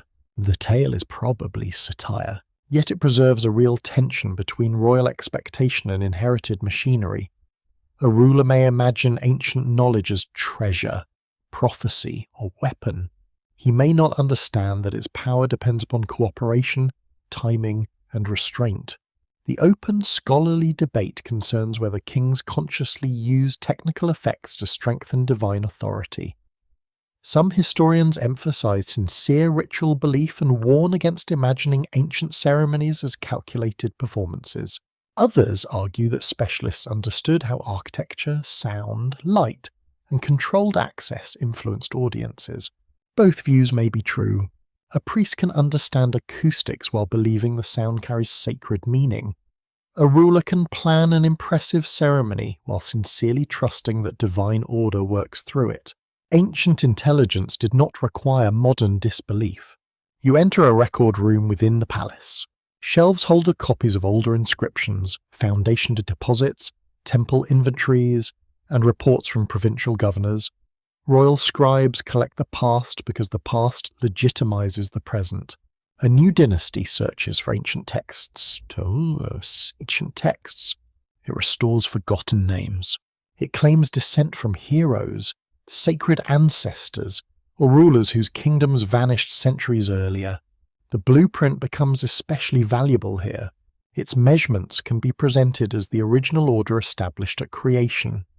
Its chambers can symbolize the proper arrangement of society, with laborers, priests, soldiers, officials, and rulers occupying assigned places. The king naturally receives the center, yet the oldest design may not contain a throne. Its center remains empty. That emptiness threatens royal interpretation. A ruler cannot easily claim a space that was deliberately denied to everyone. He therefore adds a platform, installs an image, or commissions a new inscription explaining that the blank center awaited his arrival. Political authority dislikes unfinished symbols. It completes them with itself. A later copy of the blueprint shows this transformation. The outer measurements remain accurate, but a royal emblem occupies the silent middle. The alteration is subtle. Future scribes may mistake it for the original plan. Priests may build ceremonies around it. Generations may believe the king always belonged there. The system has not merely been preserved, it has been rewritten. You stand within the throne hall as evening lamps are lit. The ruler sits above rows of officials and framed by carved trees, winged figures, and stars. Water murmurs behind the walls. A hidden vent carries incense toward the ceiling. Musicians strike a measured rhythm whose pace matches the movement of light across the floor. Every part of the room directs attention toward one person. This is architecture so serving on hierarchy. The king appears to control the design, yet the design also controls him. He must follow ritual schedules, maintain canals, fund temples, reward specialists, and perform the gestures expected of legitimate rules. He possesses the center only while the system continues to answer. Perhaps this is why rulers preserve old knowledge while claiming it as their own. They need its authority. They also fear its independence. A blueprint older than the dynasty reminds everyone that order existed without the current king. A keeper who understands the hidden mechanisms can make royal power appear, but can also withhold it. The throne therefore rests upon inherited knowledge, carefully praised, carefully altered, and never completely trusted. The lamps burn lower. The king remains motionless beneath the painted stars. Behind the walls, unseen hands regulate the final flow of water. At sunrise, the city reveals its design through movement. You stand upon a high terrace while streets fill beneath you. Bakers open shutters, water carriers approach public wells, scribes enter administrative courts, and labourers gather beside storehouses. From this height, people resemble flowing lines. They move through gates, narrow passages, markets, and courtyards shaped long before their birth. Each wall directs them. Each doorway permits one action while preventing another. The blueprint may describe this living pattern. Its channels resemble streets. Its chambers resemble districts. Its valves resemble gates controlled by officials. The silent centre resembles authority, protected from ordinary access yet supported by everything surrounding it. A city is more than buildings. It is an arrangement of permission. Some people may enter the palace, others remain in outer courts, merchants occupy approved places, while labourers follow routes that lead toward workshops and storage areas. Architecture gives hierarchy a physical form. Researchers at Yale University have studied how early cities organised people through walls, roads, public spaces, and controlled entrances. Archaeological plans often reveal social divisions even when written laws remain absent. A large courtyard welcomes crowds. A narrow doorway limits them. A raised platform places one speaker above every listener. Private chambers separate decision-makers from those affected by their decisions. The structure teaches stairs silently. You descend from the terrace and join the morning crowd. The street narrows near a checkpoint, forcing everyone into a single line. A guard inspects baskets. A scribe records names, goods, and destinations. The process appears ordinary, yet it transforms free movement into documented movement. The city knows where grain travels. It knows which household receives oil, which workshop uses copper, and which family owes labour. Administration turns daily life into measured flow. The blueprint performs the same operation. Water enters through marked channels, pressure is regulated, movement is divided, delayed or redirected. Nothing reaches the centre without permission. Perhaps the design is not copied from society. Perhaps society is copied from the design. An ancient planner might view the city as a body. Streets become veins, gates become mouths, storehouses become stomachs, while rulers occupy the place of thoughts. Such metaphors appear across many civilizations. Communities imagined kingdoms as bodies, households, gardens, ships, or ordered heavens. These images made complexity understandable. They also justified inequality.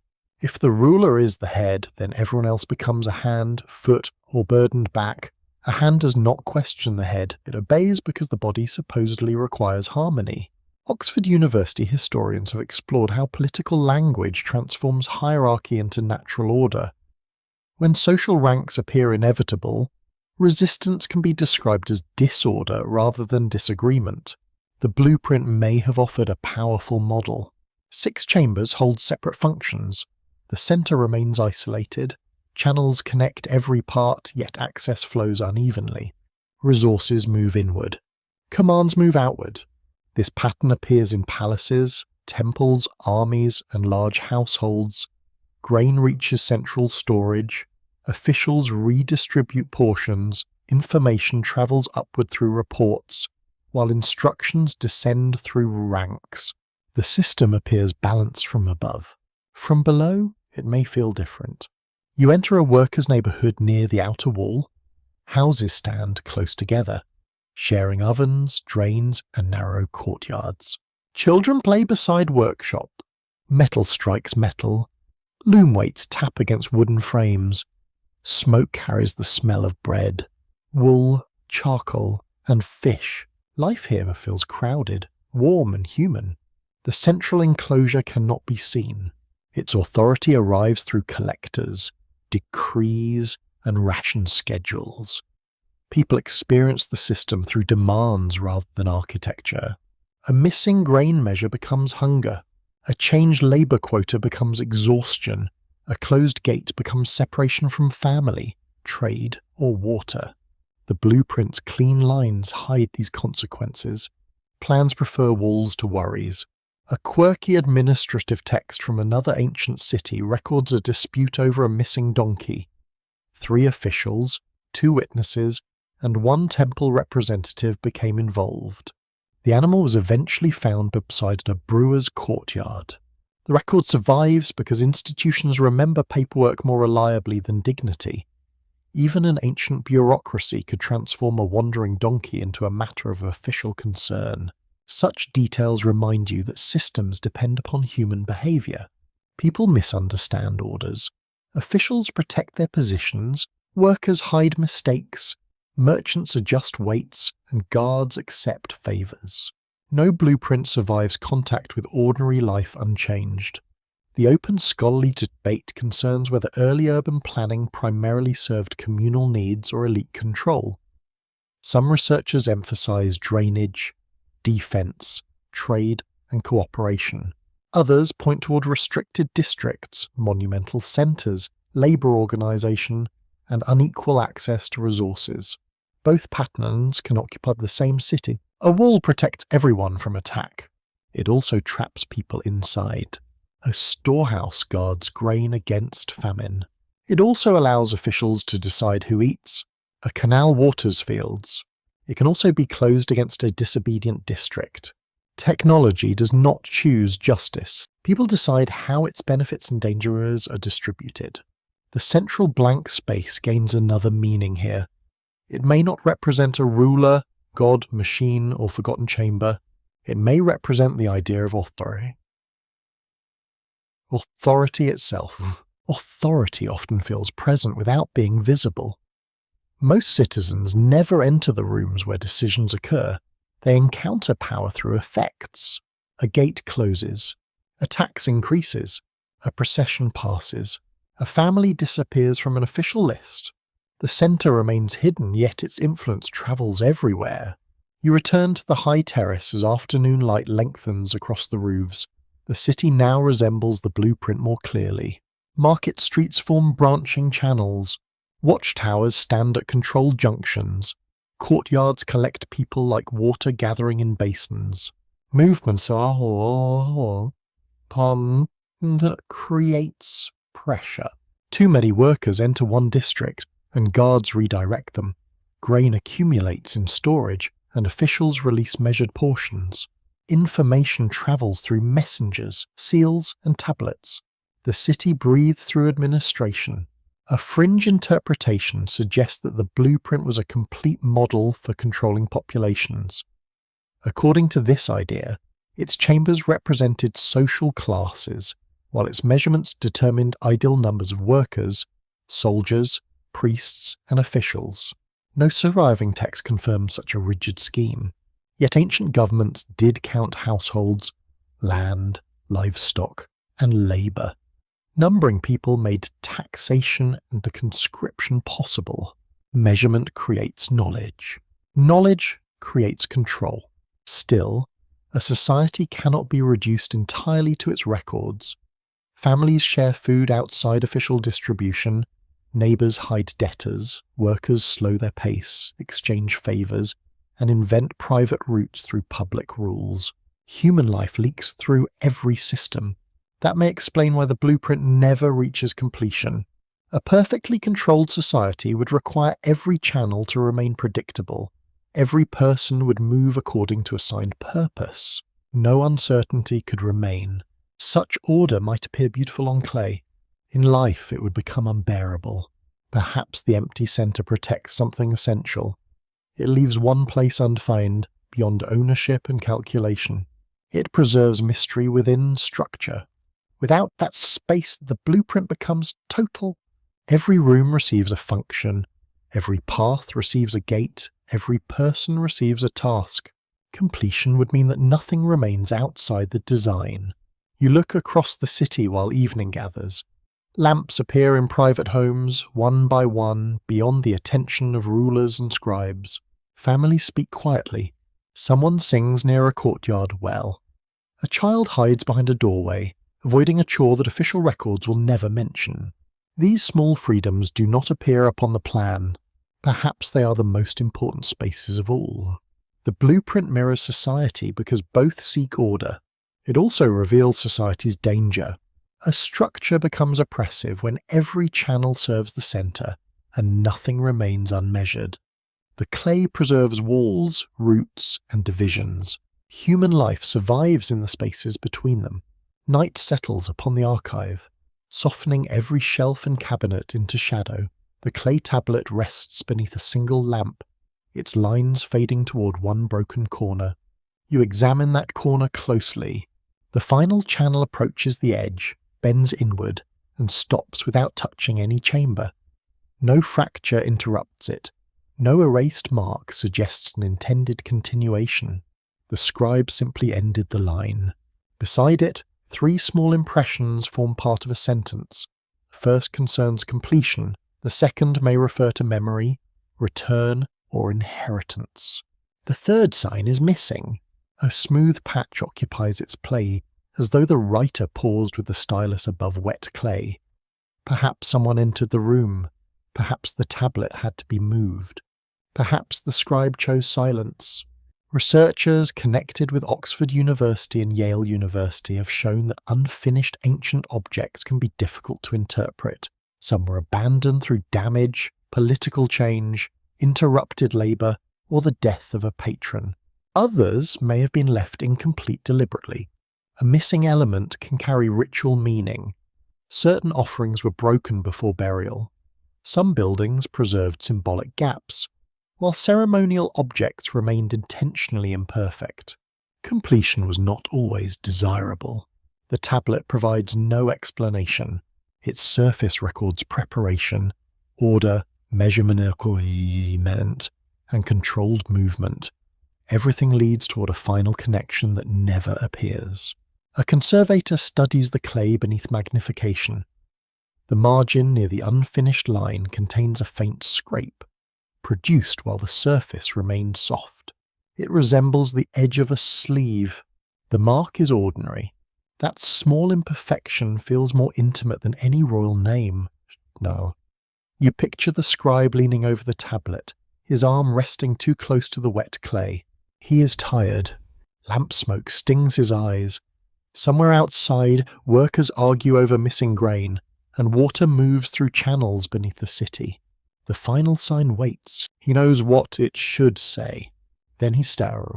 A quirky museum story claims that one unfinished tablet was once displayed upside down for nearly 20 years because nobody recognized the drawing. Visitors admired it as an unusual list of fish. The mistake was eventually corrected. The fish were walls. Such errors are amusing, but they carry a warning.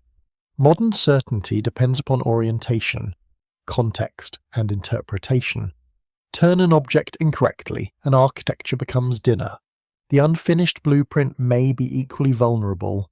Perhaps the final line never continued because the drawing represents only part of a larger plan.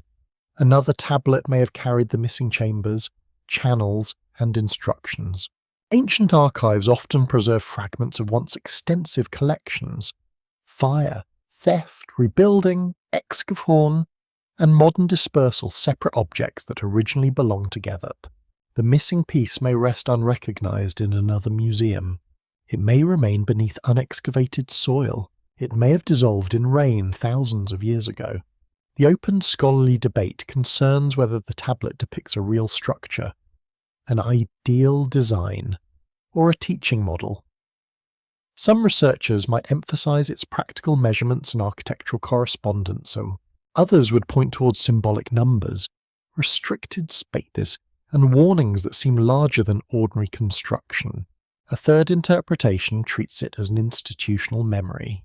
The plan may preserve several generations of repairs, rituals, and fears upon one surface. Its contradictions could reflect history rather than error. No interpretation closes the design. The final channel remains separate. You notice that its unfinished end aligns with the missing sign in the sentence. Line and language stop together. This seems deliberate, although deliberate does not mean mysterious. The scribe may have reserved space for information never received. A supervisor might have withheld the final measurement. A ruler might have forbidden its completion. The design could also have been copied from an older tablet already damaged at the same point. In that case, uncertainty at once became inherited. One generation copied another generation's silence. The thought carries a quiet weight. People preserve gaps because gaps acquire authority. Nobody knows what belonged there, so nobody dares replace it. An absence becomes tradition. The archive around you contains thousands of similar pauses. Broken letters end before a farewell. Account tablets lose the line that might explain a debt. A royal inscription praises a victory while omitting the enemy's response. History survives through fragments, and fragments invite the mind to complete them. That invitation can become hagshas. A blank space encourages certainty without evidence. Someone draws the missing line, supplies the final word, and transforms possibility into doctrine. The forbidden blueprint resists this temptation. It ends without surrendering its purpose. Perhaps it once guided a construction crew, perhaps it organized ritual movement, water pressure, celestial timing, or political authority. Perhaps it did several things at once. The clay does not ask you to choose. It offers a system whose canter stays empty and whose last connection stays open. Its restraint may be more important than its complexity. A completed plan declares mastery. An unfinished plan admits that something remains beyond control. The lamp flickers. For a moment, shadows cross the grooves, and the final line appears to continue into darkness. The illusion vanishes when the flame steadies. Nothing has changed. You lower the glass cover. Its edge meets the table with a soft click, sealing the tablet beneath clear protection. The room grows still around it. Outside, the modern city continues through rain, traffic, sleep, and electric light. Nobody feels ancient water moving beneath their feet. Nobody hears stone answering in a buried chamber. Yet somewhere under forgotten ground, walls may still follow the measurements carved into this clay. Their channels may remain separated. Their central room may remain empty. Their final purpose may depend upon one connection that was never made. Your breathing slows. The archive no longer feels threatening. It feels old, patient, and gently distant. Dust rests upon locked cabinets. Cold glass holds the fading lamp. The unfinished line waits without urgency. You do not need to complete it. You do not need to decide whether its makers guarded technology, ritual, memory, or fear. Questions can remain quiet without becoming failures. Perhaps the ancient planners understood this. Perhaps they knew that every system requires an opening where uncertainty can breathe.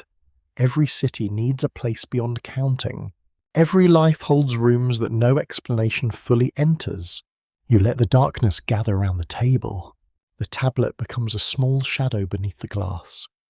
Its walls disappear first, then its channels, then the smooth centre that never received a name. Only the broken corner catches the light.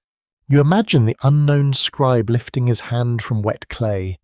He hears the night outside, the distant water, and the tired voices of workers returning home. He chooses not to finish, or perhaps he intends to return. The difference is lost now. That uncertainty can remain.